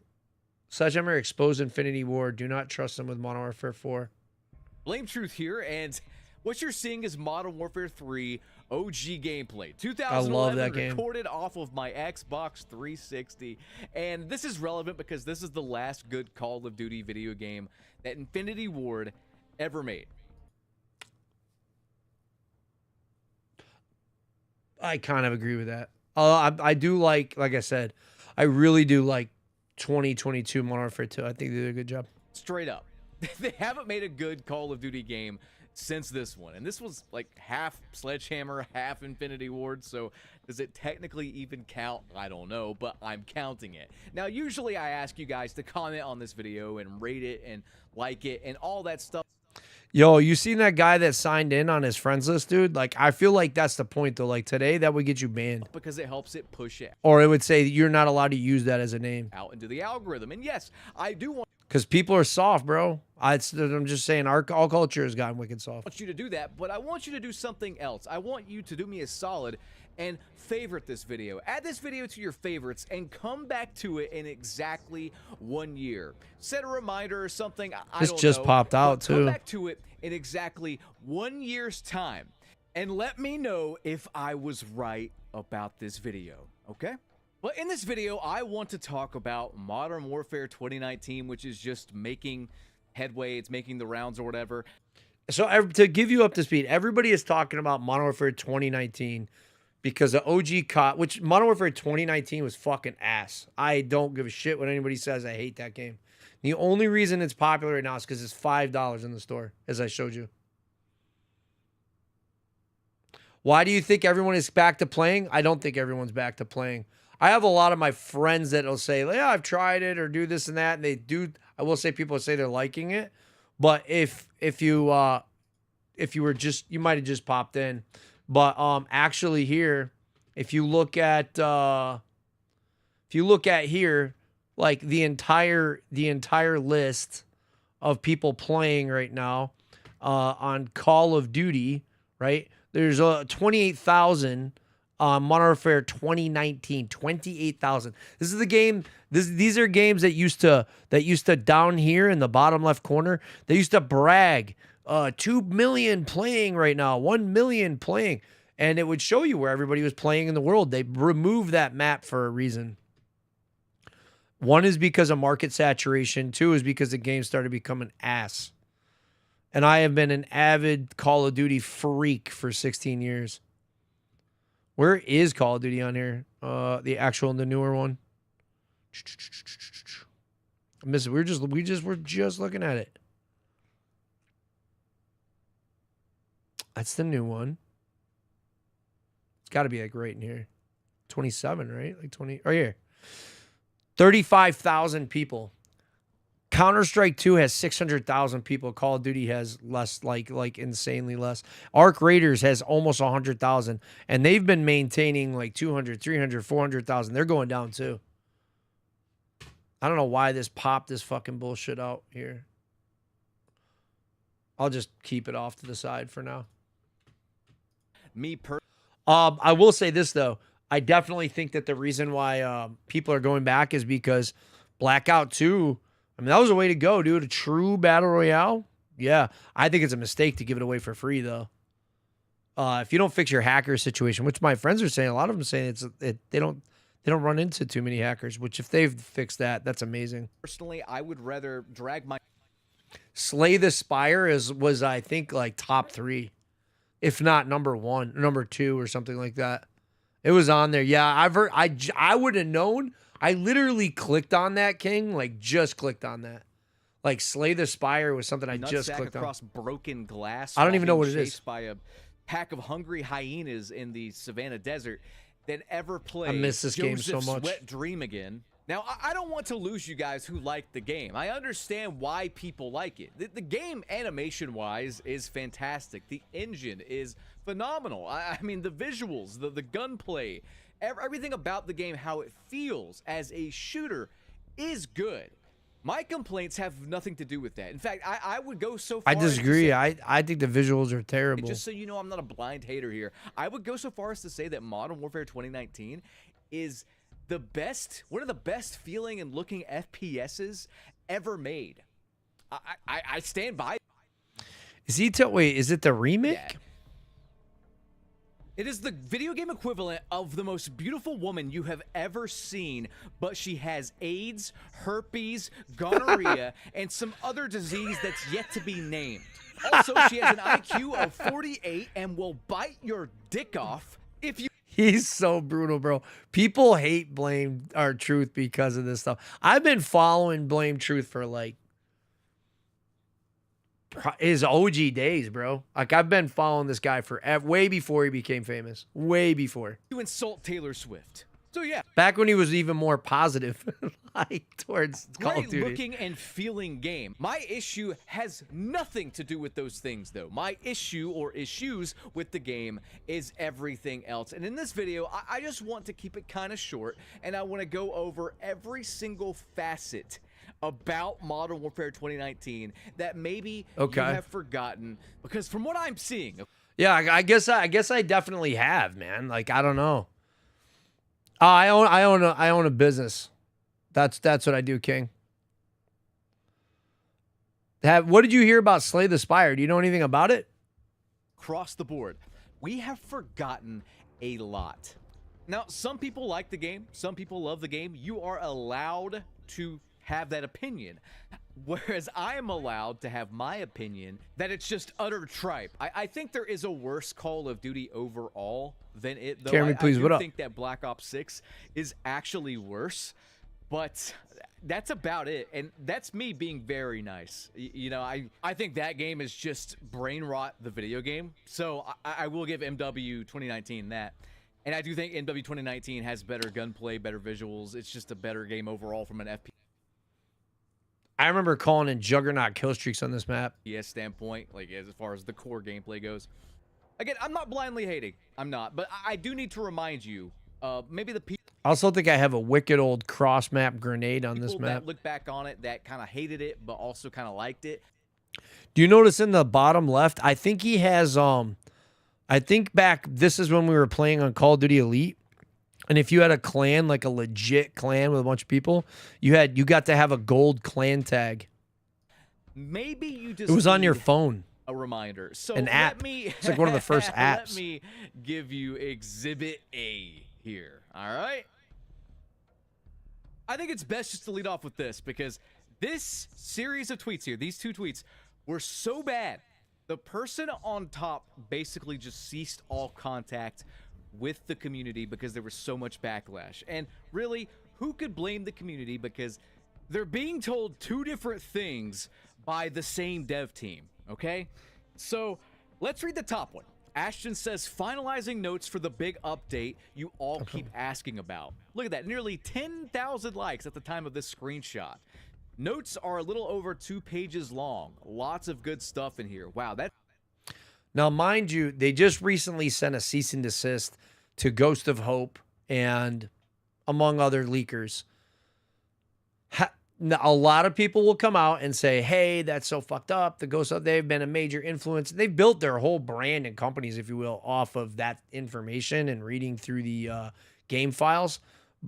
But to play a little devil's advocate here, I actually agree a little bit on Activision side here, because I'm gonna be honest, man. Leaking games and all the information, it kind of fucking ruins it, bro. And nothing against Ghost of Hope or any of those guys. No, I don't give a shit. I don't know that guy from a hole in the wall or whatever. Thanks for all the leaks he's done or whatever. It's nothing about that. It's just for me. I mean, to be honest, if I knew everything about GTA 6, it's like peeking at your Christmas presents before they pop, dude, on Christmas morning, and I don't think it's super healthy. And they sent a cease and desist on that because it's fucking, dude. It's like if they don't live up to the hype that pops out, then they get disappointed.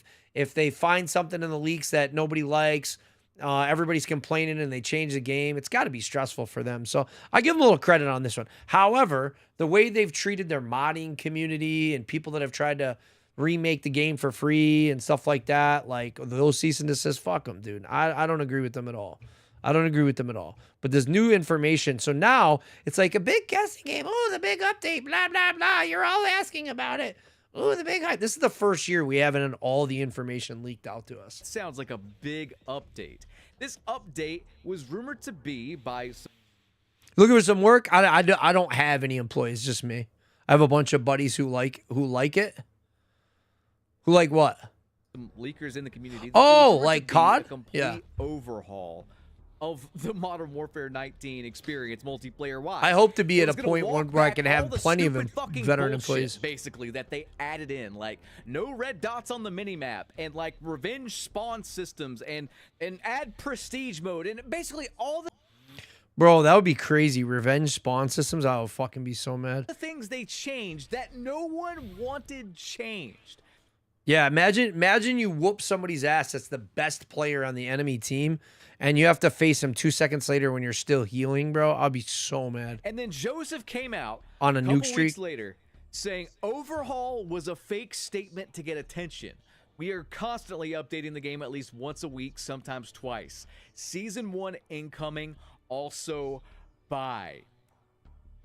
This is just the tip of the iceberg.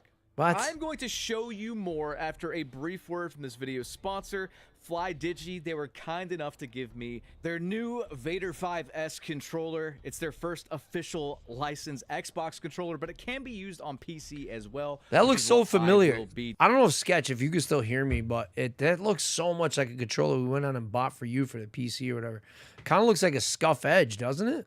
For Xbox. Doing some key features of it is it has force flex lever joysticks with new Hall effect sticks, no stick drift, you don't have to worry about that. 4 switch triggers, analog and a micro switch, 8 additional buttons with full remapping, and 1 month of Xbox Game Pass Ultimate, which I am personally happy for, so I can try out the new awful Call of Duty game for free. I've been using FlyDigi. Well, that's cool. I don't always know about Blame Truth's wild ass sponsors. He does his sponsor deals, and good for him. We're gonna watch him, and if you're into that, please use his code and whatever he's using in there. I trust what he does do and who he does stand behind. I like Blame Truth. But yeah, I'm not just gonna cut that part out. Sorry if you're gonna watch it and it was boring to you. He's Apex controller since X Defiant was a thing, and it's the best controller for FPS I personally ever used, and this Vader 5S is even better. Also, and to speak on that controller, again, no affiliation. I'm just saying, it's just out of respect. Of course, I'm gonna show his ad play as well. But that has Hall effects joysticks in it. I don't know fuck all about that controller. But Hall effects joysticks is the wave, dude. Like, I have some sitting right there to fix the controllers behind me. So my link in the video description or the pinned sounds like a good company. To get yours during the spring sale from March 25th to March 31st. Back to the video. So guys, Infinity Ward, it's common knowledge that they are responsible for skill-based matchmaking, engagement-optimized matchmaking in the Call of Duty franchise as we know it from who like that? Not me. Onward. The system that has pretty much killed the game entirely. Modern Warfare 2, the 2022 Electric Boogaloo, its Dorban Time variant, sold really well, but I think it lost so many players. It was only topped by Black.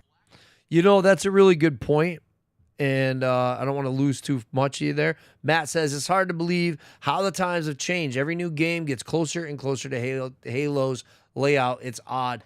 Halo was a meta genre or whatever. It was like a meta point in gaming. And so you had Duke Nukem and Wolfenstein back in the day. These are game breaking, game changing times, if you will. Gran Turismo, Tony Hawk, Super Mario, GoldenEye. These are points in gaming where somebody had a foothold in the market, dude, if you will, in their own genre, maybe Mario Kart and Nintendo, where they had a foothold in the market, you know what I mean? And FPS, fucking Halo had it, dude. Halo had it in the bag. Halo had it in the bag hard, bro. Like super hard. I remember being in the barracks. I remember connecting Ethernet cables, playing on multiple projection screen TVs and projectors on walls and everybody facing different directions. They had a really good market, dude. And it was a space game. Halo was really good. And then Call of Duty came onto the scene and took the world by storm, bro.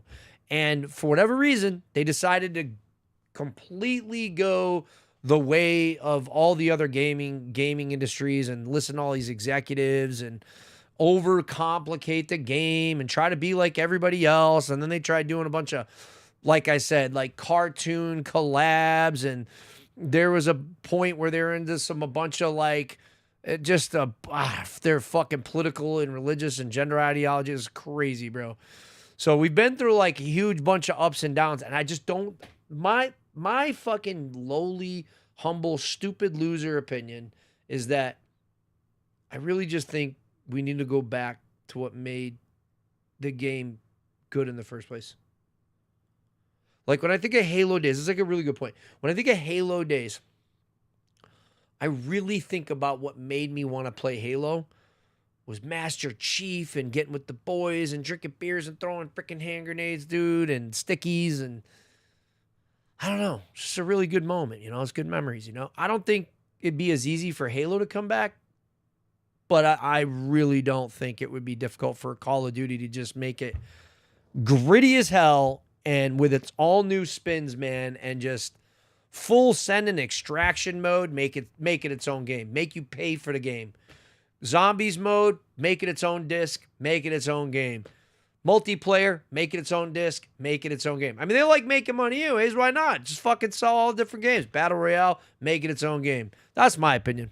I don't think this is overly complex. For the rapid player Personally. count decline, because it was a giant piece of fucking shit. If you look at Modern Warfare 2019 and you say, hey, I like that game, look at what it's sandwiched between. It's sandwiched between Call of Duty Infinite Warfare. Infinite Warfare, that's what I was thinking Call of. Duty game of all time. Yep, I hate that game. Modern Warfare Roman It's not the numeral most. 2 up there with one of the most hated Call of Duty games of all time. I Let's not fucking- forget Call of Duty.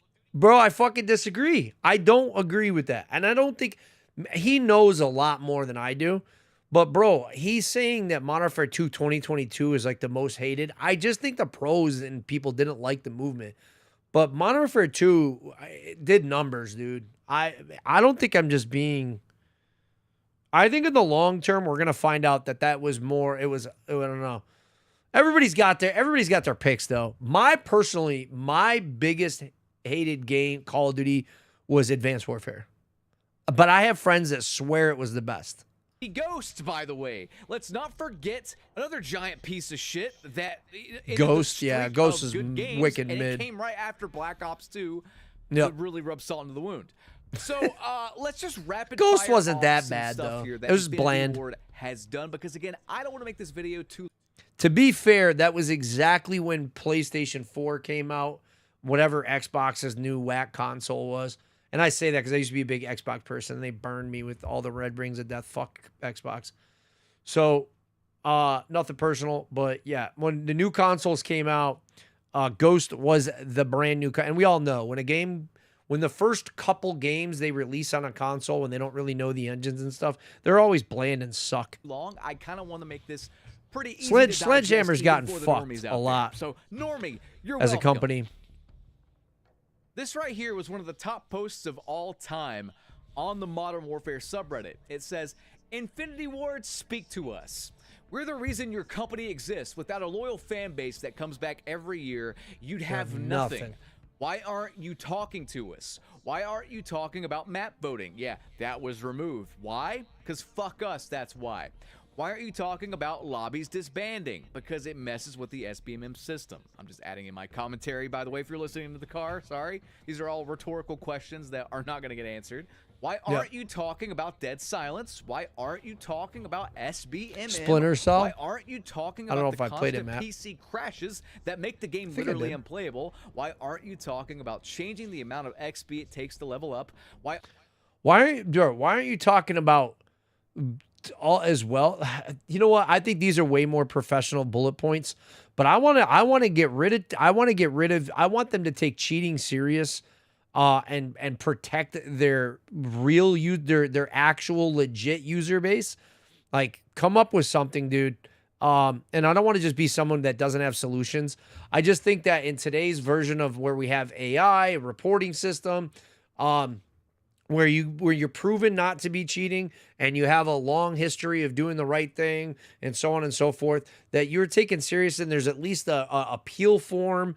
They need to create a real world, a real person system to appeal bans and so on and so forth. And I really do think they need to bring back you need to pay to play, bro, and remove a little bit of the store. You know, the store aspect really ruins the whole experience. If you're going to do the store stuff, well, fucking cool. I think you need to go in the direction of veteran. This is me yapping, dude. I could be wrong. Maybe you all feel different. I'm sure there's a lot of folks that are a lot younger than me that could speak on this. But I would say, like, why are you not, you are, through Code Bowl, the biggest veteran, or one of the highest paying veteran employers, if you will. So military veteran, for advising, their average salary for Code Bowl, and this is a great thing they do for the veteran community, right? So their average salary is in like the $50,000-$60,000 range.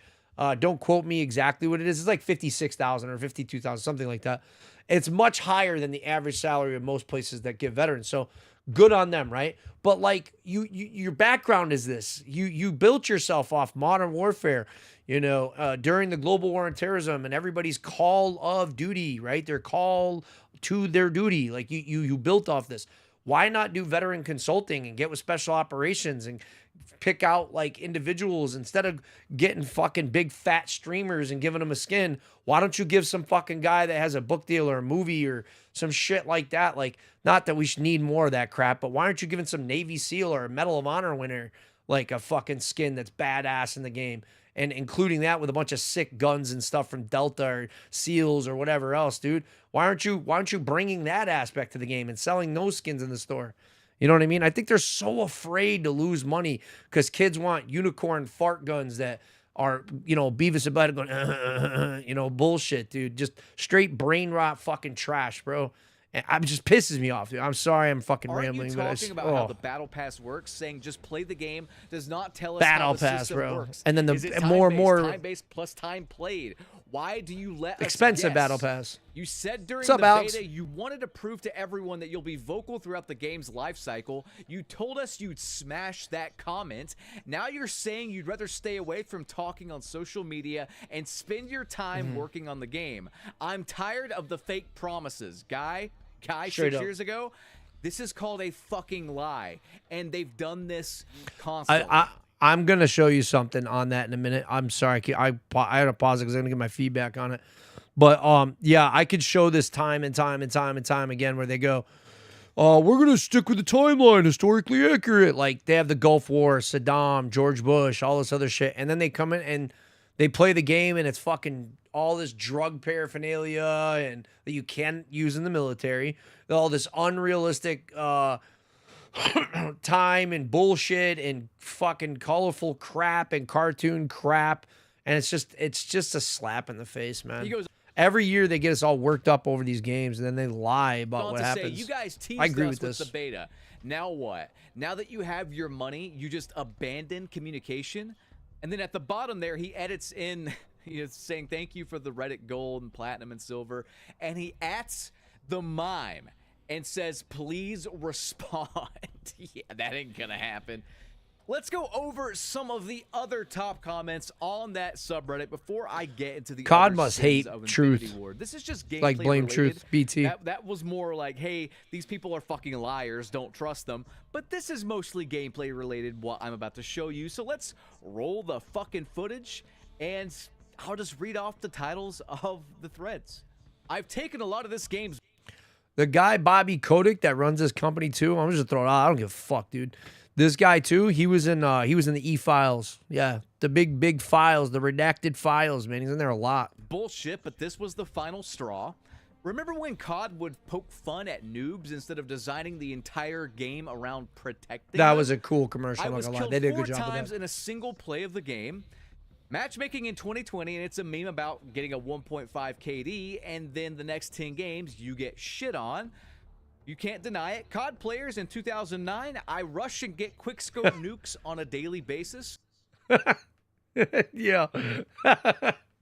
That's a really fun meme, though. What does it say? Copies in 2020. No, please don't leave the door open. Bro, that's really accurate. That's what I was saying about us going soft. Look at the weapon differences, dude, and he's got Claymore. COD players in 2020, no, please don't leave the door open, with a fucking door and a Claymore behind it and the 725 shotgun. A lot of people camped in 2009 too, bro. Don't get it fucked up. Campers at the beginning of every match, another meme making fun of how campy and slow and awful the game is. And then this bit right here, which I recorded, it's that classic meme of the guy speaking another language and laughing, you know, grotesquely.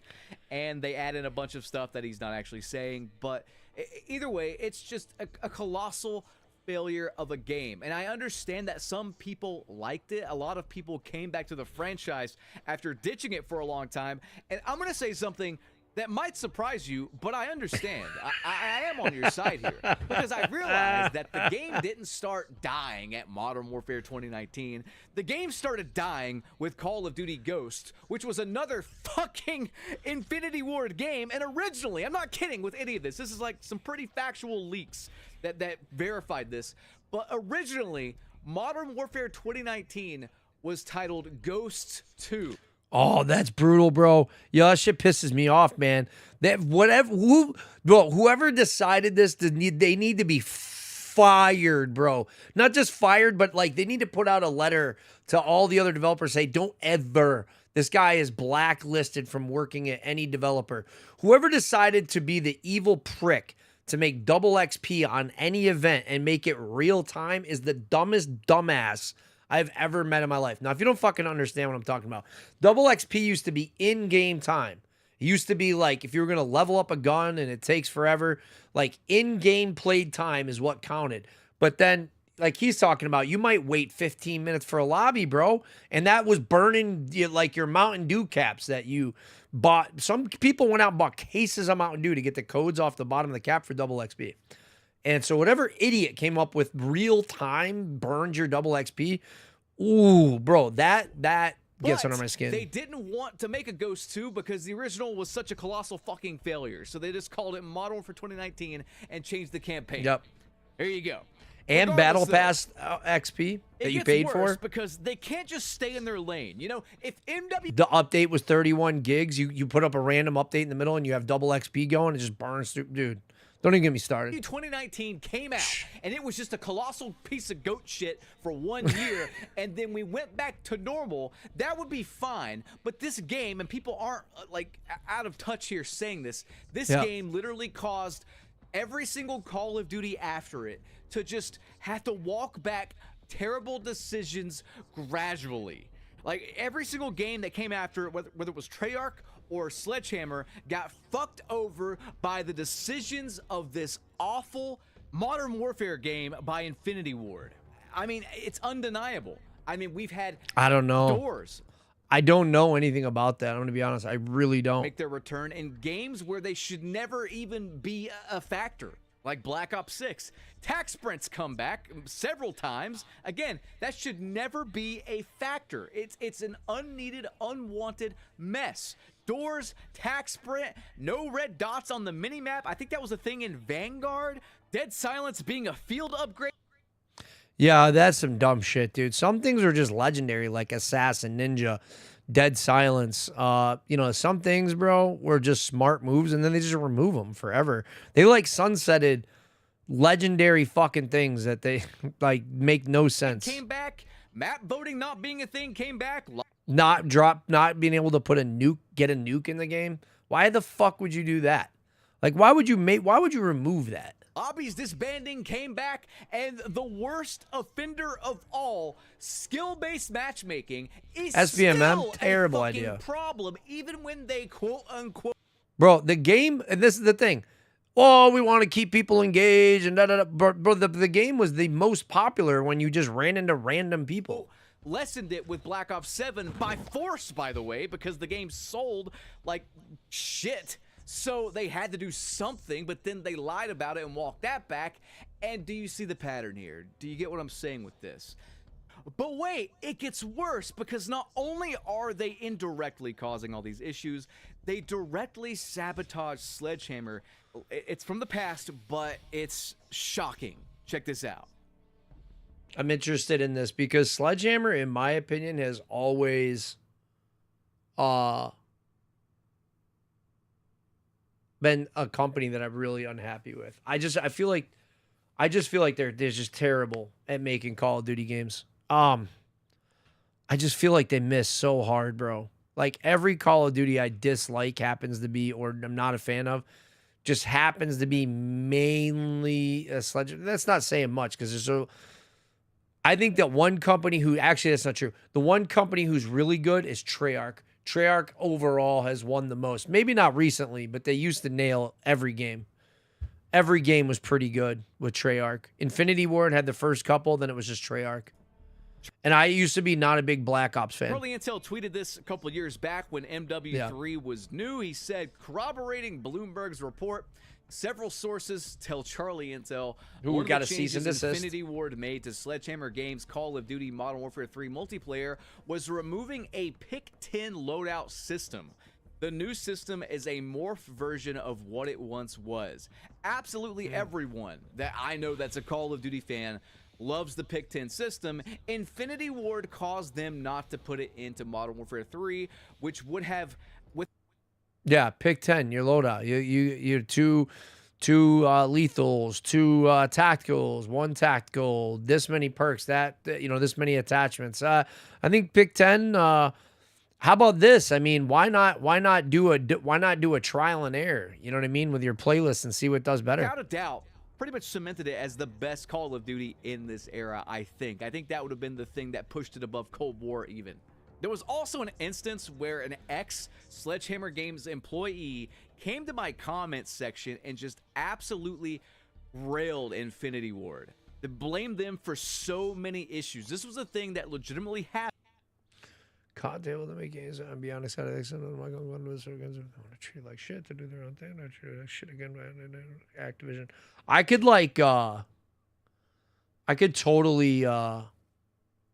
could totally see this. I've always said it felt like Sledgehammer got the raw deal from the other developers. And I'm being straight up. Like when we got Modern Warfare Zombies, I felt like the other developers were always trying to make Sledgehammer fail. And that's a lot of what I'm reading here too. If this is a real developer comment, like that's crazy. Because I would absolutely So here's another big one too. Look at this. So that's what I was telling you, bro. This is what I was telling you, man, about putting your fucking bullshit, your political ideology and crap into the game.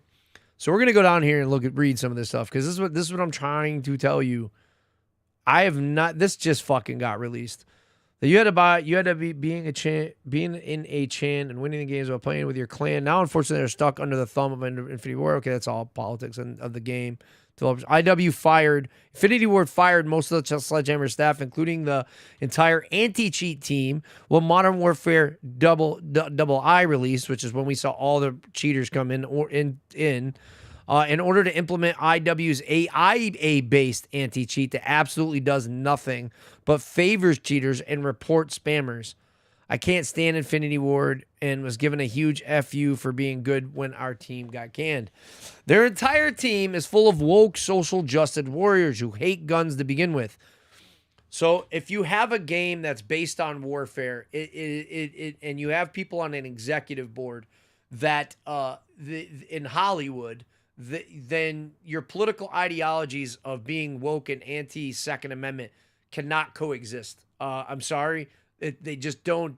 They clash super hard to what your customer base is asking for, right? So they are so anti-American, anti-2A, and anti-1A, right? So Second Amendment and First Amendment.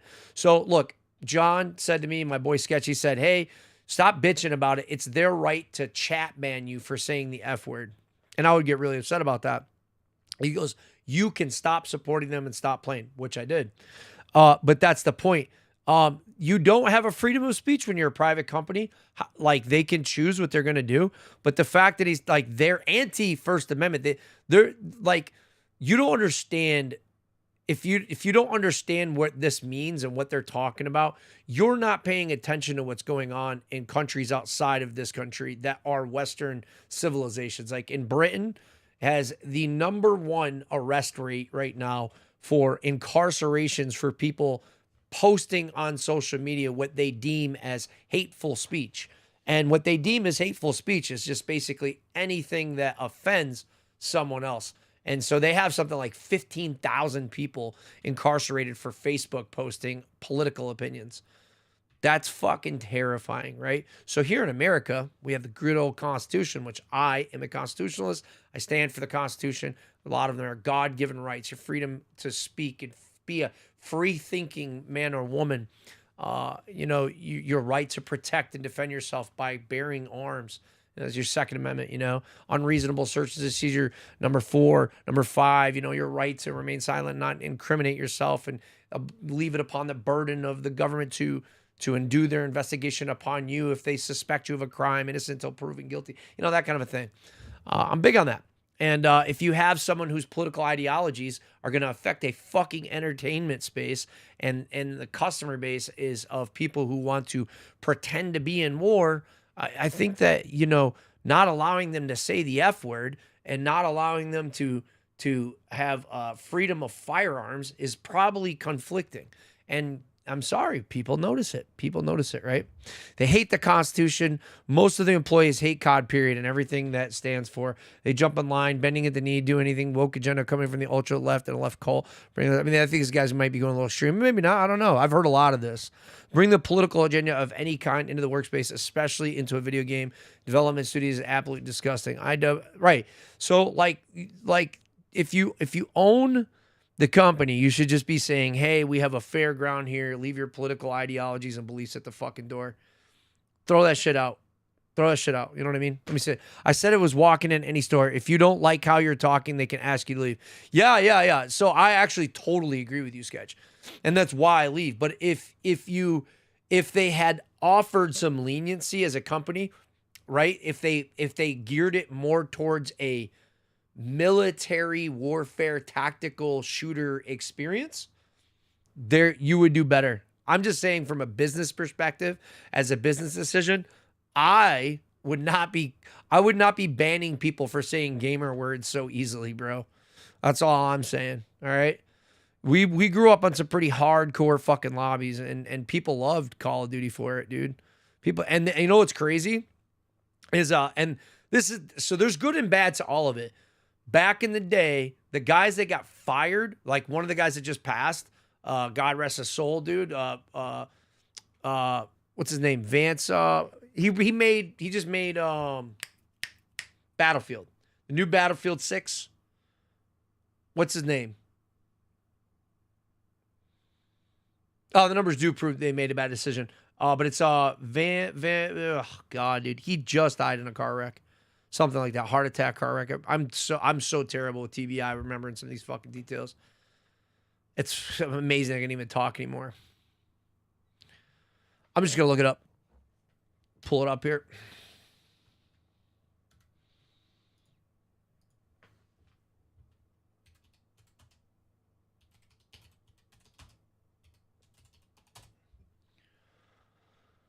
Vince Zampella, bro. That's who I was thinking of. Anyways, so he's one of the original guys that was like running the company, and Infinity Ward had like 12 developers, and I do remember very specific things. It's just I start fucking forgetting names for some reason, really, really bad. So there was this huge lawsuit between Infinity Ward, the original developers that created it. It was a huge falling out, and we all experienced what happened after that, right? Then the game sold like crazy, made a shit ton of money, and all these people who had no connection with the game got involved with the game. And of course, they had to increase their employee base and how many people they paid to make the game. Now, at that time, they had some really, really insane, there was a lawsuit. Let's just type it in. There was a sexual harassment lawsuit that was huge.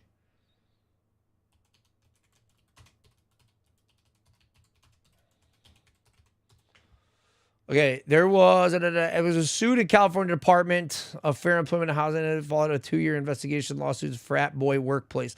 So back then they were calling it a frat boy workplace culture, sexual harassment. It was like a huge settlement. 18 million. I feel like there was another one. There was a really weird one that had to do with drinking breast milk. Out of a employee drinking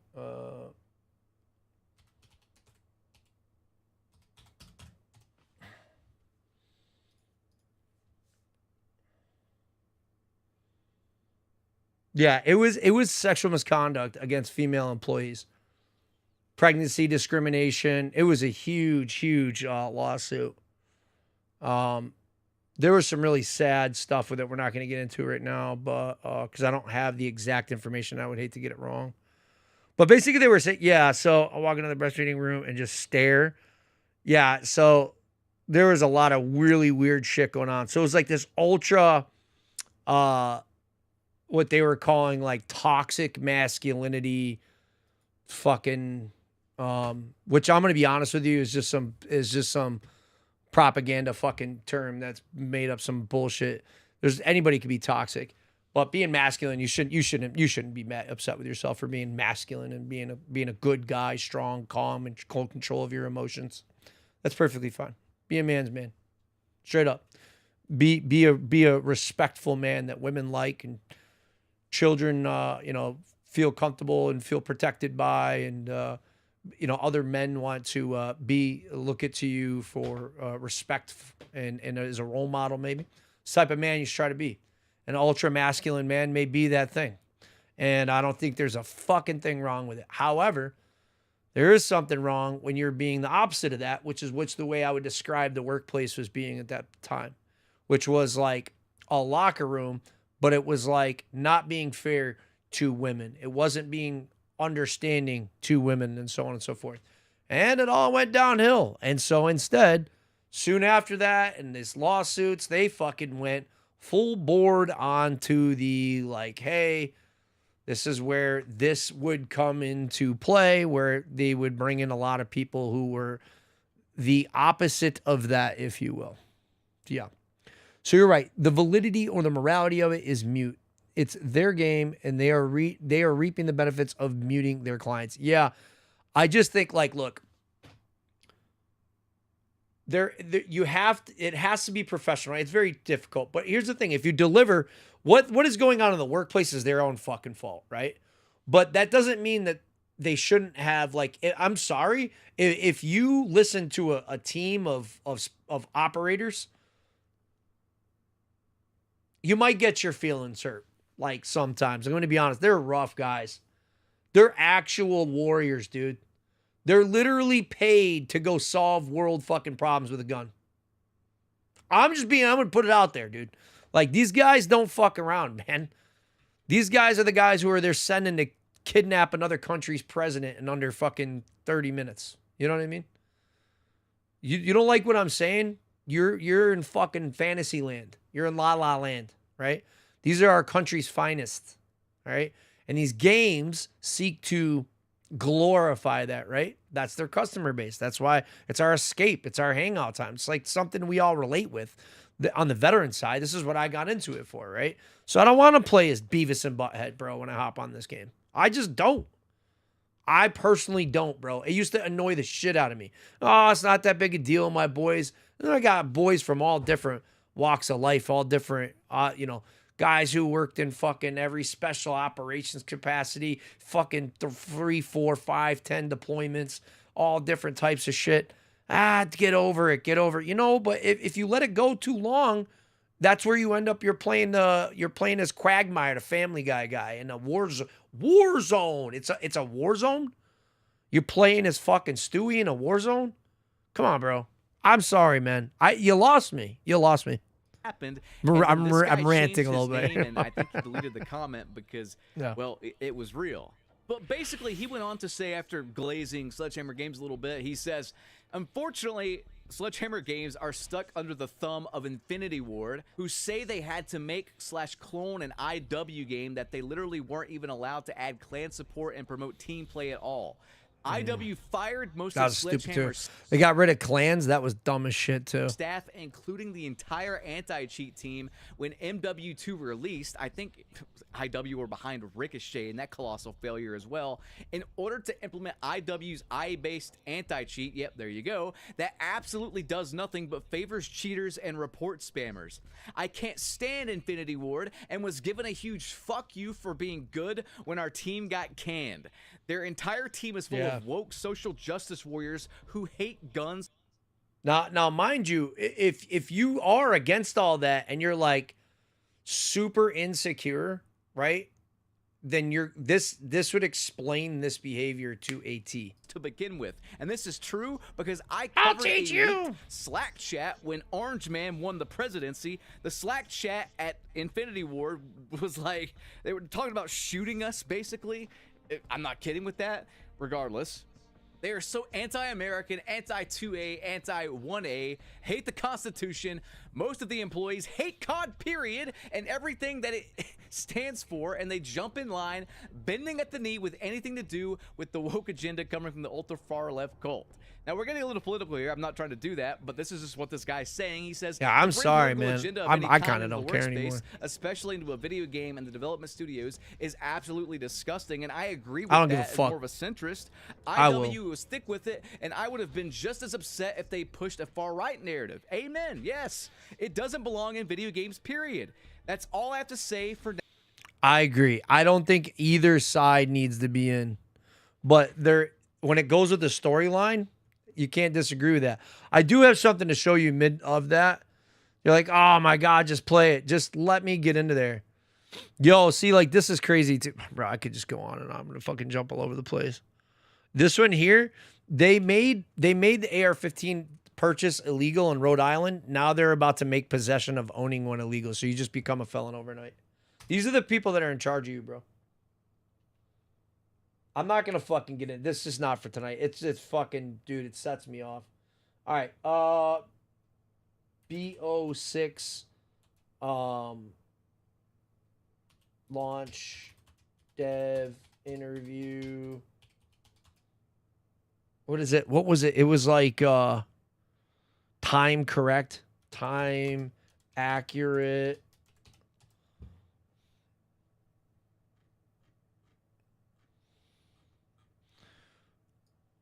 BO6 Gulf War BO6 Gulf War mission Kuwait blah blah blah.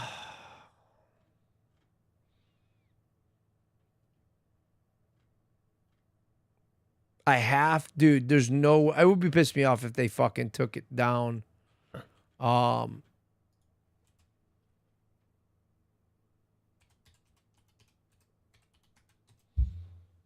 Is it the reveal? I think it's the reveal. The hype for this game was insane.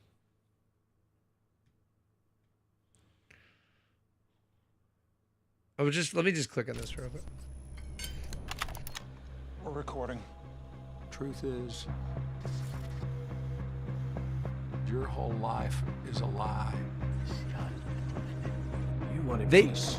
So, we hit the war, and now it rages on in the shadows. Behind. They ran on this. Where we hide the world's secrets. While we build your trust, the world falls apart around you. If you weren't so distracted, you'd realize Nothing is what it seems. But if it's truth you seek, Hook in the dark.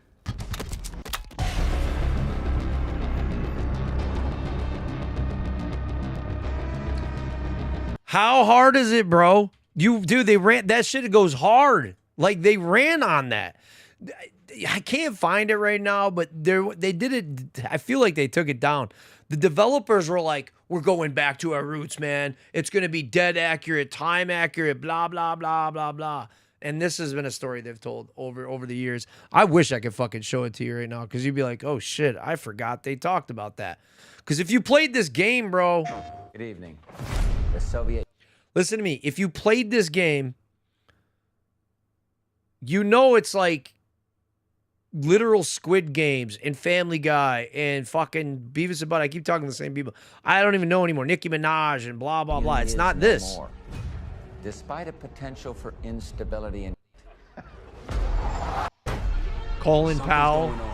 Figured if I stuck around. The agency is compromised. How hard is this? You know what I mean? Am I fucking crazy to think like, dude, if we just stuck to this, we would have crushed it? You know what I mean? This is kind of where he was getting at with this video. So look, I'm just saying, if you want to know, if you want to know what's going wrong, leave your bullshit at the door, bro. Because the real military don't got none of that cartoon fucking bullshit. It's a video game, dude, at the end of the day. And that's the whole argument. The argument's like, oh, well, it's a fantasy. It's a video game. It's not real anyways. Okay, bro. Okay. But if you want to talk numbers and business, you got to make it semi-realistic, bro. Humans don't like getting scammed. And let me tell you, there's never been a better time to fucking lock it in and do the right thing. You know why? Bro, everything around you, everything you ever see, everything you ever read is about don't believe your eyes, don't believe your ears. AI has created it. That's not a real narrative. Left versus right, red versus them, us versus them. It never stops, bro. It never stops. So when our brain sees something that just seems so fucking off, and I guess this is the point I was trying to get across earlier, we scream, run. We scream, I don't feel safe. We scream like, yo, someone is trying to steal from us. Someone is trying to scam us. Again, and it's exhausting. So when that happens, your mind is saying, where is my grounded truth? This is also why everyone around you goes, I'm in the know. The second they see something that makes sense from their narrative perspective, they're like, nobody wants to feel scammed, and that's all that ever happens to us these days. Nobody fucking knows what's real and what's not. It sucks, man. So when somebody sees something they like or they think is true or something, they're like, ooh, I'm the smart one. I'm in the right. This is the mob mentality, the sheep. But I'm going to be honest with you. It's always been this way. It'll always be this way. The 99% don't know what the heck is actually going on. And it's a very, very small percentage of people who are in the club, and we're not in it. It's a club we ain't in, bro. So if you were going to pacify everybody with a video game, should probably be, if business speaking, if they actually wanted to make money and make the acquisition by Microsoft make sense, should probably fucking listen to your player base. I can't help but feel like this is all failure by design. Now, however, am I crazy to go think on that? For hours as to why I know for a fact that IW is purposely trying to destroy Call of Duty. They desperately want to move on to a new video game so they can push their views. Trying to get out of a contract. Wow, I was just saying that. A very bold claim, but with what I have seen Infinity Ward do over the past several years, I wouldn't doubt it. I really would not doubt it. It seems like they get special treatment by Activision to do whatever the fuck they want, and in return, they just make the game dog shit for some reason.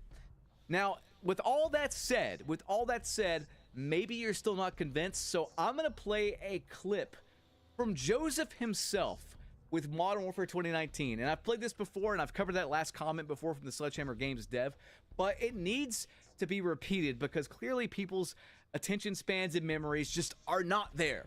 So I am going to leave you with this. Let's roll the footage. Just listen closely. Joseph is going to take over, and he's going to tell you about Modern Warfare 2019. Yo, remember that, dude? I think it was 75. I don't know. This might have been, Kill Confirm. Yes, Kill Confirm was 65. I remember TDM was 75. Yeah. Unfortunately, no one really listened. Is the balanced matchmaking a priority for Modern Warfare? Hold on. Let me see if I recognize any of these names real quick. There were so many people playing. Probably not. I would just be so cool to recognize a name in one of their lobbies. No one really listened. Is the balanced matchmaking a priority for Modern Warfare? Yeah, for sure. I mean, one of the things we really want to do with this game is we want to get new players in the game, and we want them to kind of like, we don't want them to just get punched in the mouth over and over again until they leave. We want a healthy ecosystem. We want a lot of players in and having fun, and that's a I remember this interview. I remember that's this. a big focus for us. It's a big focus for us in weapon design. It's a big focus for us in level design. Our weapons are a bit more lethal than they were in the Black Ops, the recent Black Ops, and that helps a lower skilled player get a kill when they otherwise wouldn't, have some success, and then feel like now there's a desire to get better and to get another kill. Our maps are a little bit more porous, and we want those players to have a safe place to take their time, to learn how to turn and move and then shoot, put those pieces together, and then they see someone and be like, oh, okay, now I can do this. There's a huge red fucking flag to me, though, in that speak. Oh, well, the guns kill a little faster, and that makes it so that these guys can have a little upper edge. Well, yeah, it also makes deadly players more deadly. That could be argued. You ever hear them like, TK is so fast, I hate it, bro, blah, blah, blah. Or they, whatever. That's one to be said. I don't really care too much about that. But then he says, oh, well, we try to make it porous so they feel safe and they can learn and blah, blah, blah. Bro, that's what fucking training maps and shit are for. Stop with the bullshit, bro. These talking points sound good in shareholder meetings, dude. That's all it does. Yeah, it's a big focus for us. But that approach that you're describing there isn't going to come at the expense of the hardcore players, right? Oh yeah. Well, how's it not? That's not the plan, right? But we want to make sure that we don't want someone who's how to say this, lower skill to have a bad experience. We want someone who's higher skill to have a bad experience. I mean, the man said it right there. He made the game with bad players in mind, and the entire system from 2019 on has been to gaslight little Timmy, making him think he's good at the game so that they could everybody sell him deserves a bundles. trophy. Yeah, the gulag, buy everybody back 500 times, right? Right? You could, dying once wasn't enough, and using your life and actually playing it realistic, losing yourself in the immersion of the battlefield, right? You got to come fucking flying out on your 15th life from as an angel. As God, okay, get another shot there, Jimmy G.I. Joe fucking whatever. That's essentially it. Modern Warfare 2019 was a game designed from the ground up for terrible FPS players.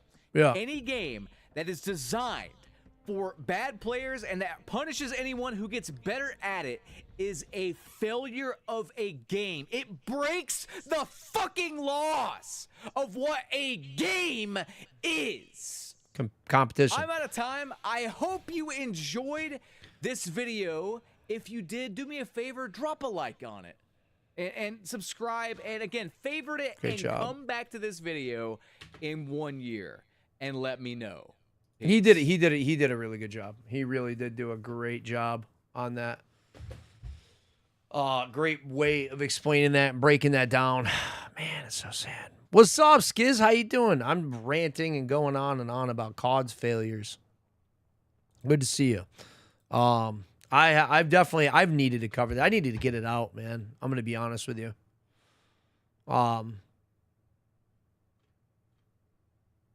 So insane, so sad. I feel like there's so much shit going on too. Like this is the last fucking thing we need. Yeah, they're trying to serialize ammo, background checks for ammo. You're hunting shotguns illegal. Rhode Island's trying to make it so that AR-15 possession is illegal, the one that you've owned for 15, 20 years. We're getting to a really scary time, man. The last thing I need is a fucking video game that's ass. Oh. I'm trying to think of where the devs were talking about.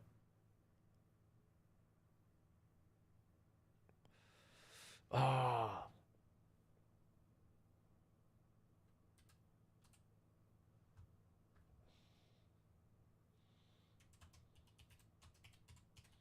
Let me see if I can just find this interview.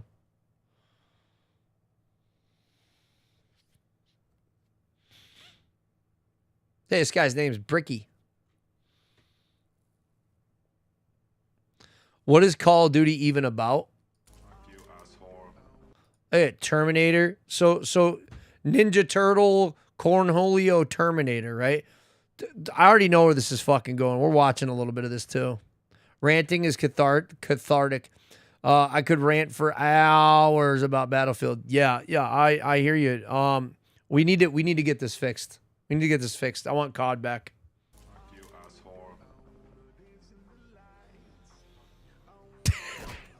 How? What is this? So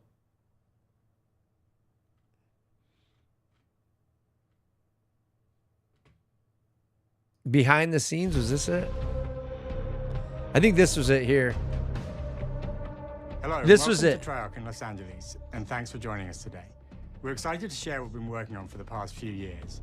For Black Ops 6, we really wanted to give ourselves the time to craft something truly great.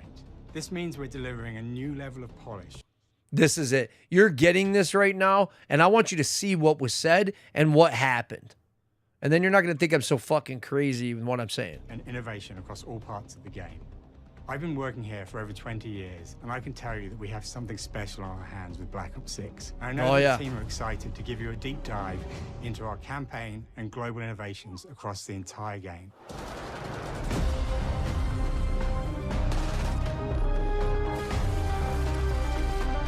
Highest levels of the U.S. government. Force has infiltrated the highest levels of the U.S. government, branding anyone who resists as traitors and forcing players to go rogue for the... Bro, which is exactly what we see going on right now in global politics, right? So this would have been banger content for them, right? Infiltration, U.S. politics, the highest levels, forcing players to make a decision between good and evil. First time to fight the very machine that created them. The team has been meticulously crafting every aspect of this game to deliver the fun and attitude players expect from the Black Ops franchise. Treyarch, baby, they don't miss, right? Of course here and brings the Black Ops style and provides a playground for the brand new Omni movement system. New way to push beyond your limits and move like an action hero. Treyarch always nailed movement. Later today. Round-based zombies is absolutely back. Blah, blah, blah, yeah. To every step of the narrative. I can't speak on that. We're giving you more variety. We're bringing that action-packed blockbuster feel to every step of the narrative. The game is packed with unexpected moments of Black Ops mystery. It's a high-octane spy thriller where you're never sure who to trust and what's real. And it's all set against the backdrop of the early 90s. The Soviet Union was crumbling after the fall of the Berlin Wall and the end of the Cold War. This is what they're The US advertising, is the only bro. remaining superpower. The Gulf War was dominating headlines everywhere, and there was a growing mistrust in government, reflected everywhere across They had music, the bag. television, and pop culture of the time. When we talk about the Black Ops timeline, Black Ops 6 comes after the events of the Cold War, but is directly tied to the 1986 flashbacks in Black Ops 2, the aftermath of which has left our heroes in dire circumstances. Something you should see. And there's more, and they're like, we're going back to our roots. We're sticking with the timeline. And then what actually happened, right? What actually happened? Like, let's be real, bro.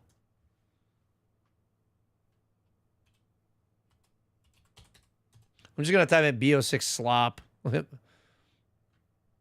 Or cartoons or whatever.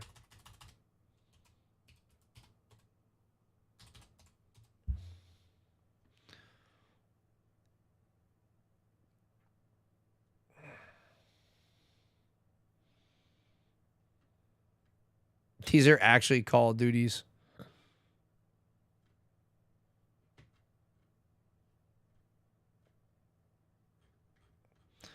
If you haven't played Call of Duty in a while, this is what it turned into. Time to get to work. This is an actual commercial from Call of Duty. So I just showed you what they said. I just showed you what they ran on. Now this is an actual Call of Duty commercial. I don't know, season what? Who the fuck knows? I don't know. This is a commercial they came out with. Well, there's a date on it, right? They had the bag. It was 8 months ago. Not even right after release. Time to get to work. 1 down, 2 to go. What a bunch of suckers!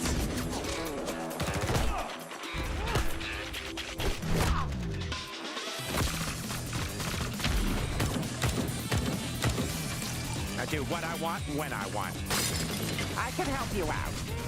Just one more to go. Bro, I'm embarrassed to play this shit in front of my wife or with my kids, man. I don't know what the fuck else to tell you, bro. Sorry, man. I don't know. I can't support this shit anymore. I think it makes my point. I think it just proved my point. On a second note, I'll leave you with this. I think David Goggins is re-enlisting in the military. I hope I don't have that wrong. Let's look that up. Did he re-enlist or no? I saw fat my boy used to be right here. Pararescue pipeline. Yeah, everyone calm down. Entering the barriers, everyone calm down. Yeah, I think he's going back in the Air Force. Pretty sure he's going back in the Air Force.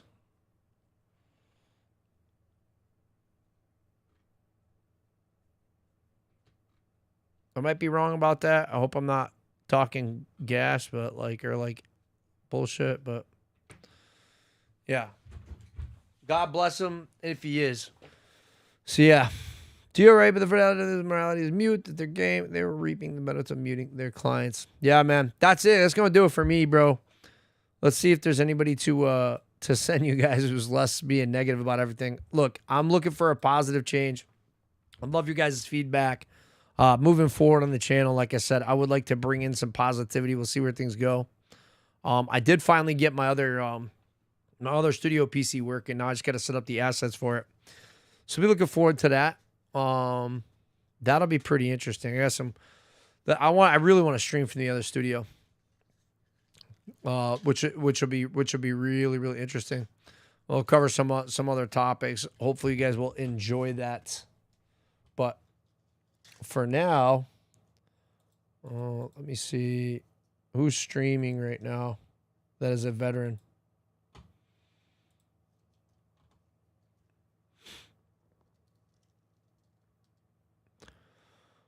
Nobody. Oh, Rich is, and he's on Call of Duty. All right, we'll go hit him up. Hit him with the raid.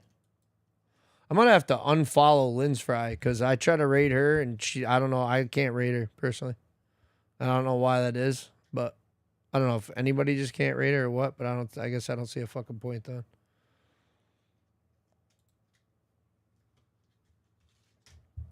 There we go.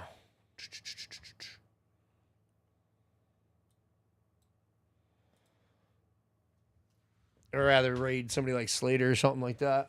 That fucking deserves it, I guess, later on or whatever, you know what I mean? That don't mind getting a raid. Maybe she gets bot raided or something. I don't know what the reason is, but I like to put you with a good creator, and I always thought she did a good job. I still do. I don't know why. Every time it always fucks up my like when I go to exit, it always fucking crashes my OBS.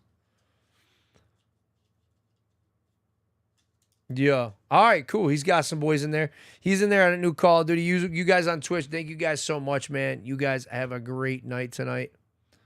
Yeah, man. Hopefully, what's up, Chair? You have a good night tonight, too. Hopefully later this week, we can go and do a stream in the new studio. That's what I would like to do. I need your help. Thank you, Eddie. You have a good Never night. ask me about it later. Peace. We're gonna hurt some people.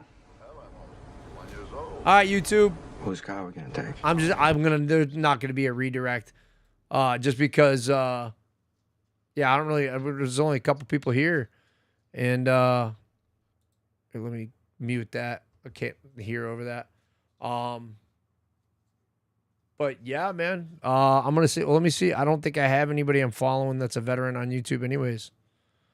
I would have to. I'd have to look at this, to be honest with you.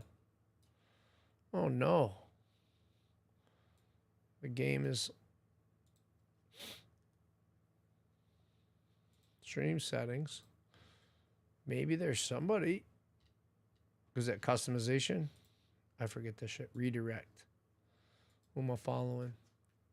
Yeah, I don't have anybody. I don't have anybody.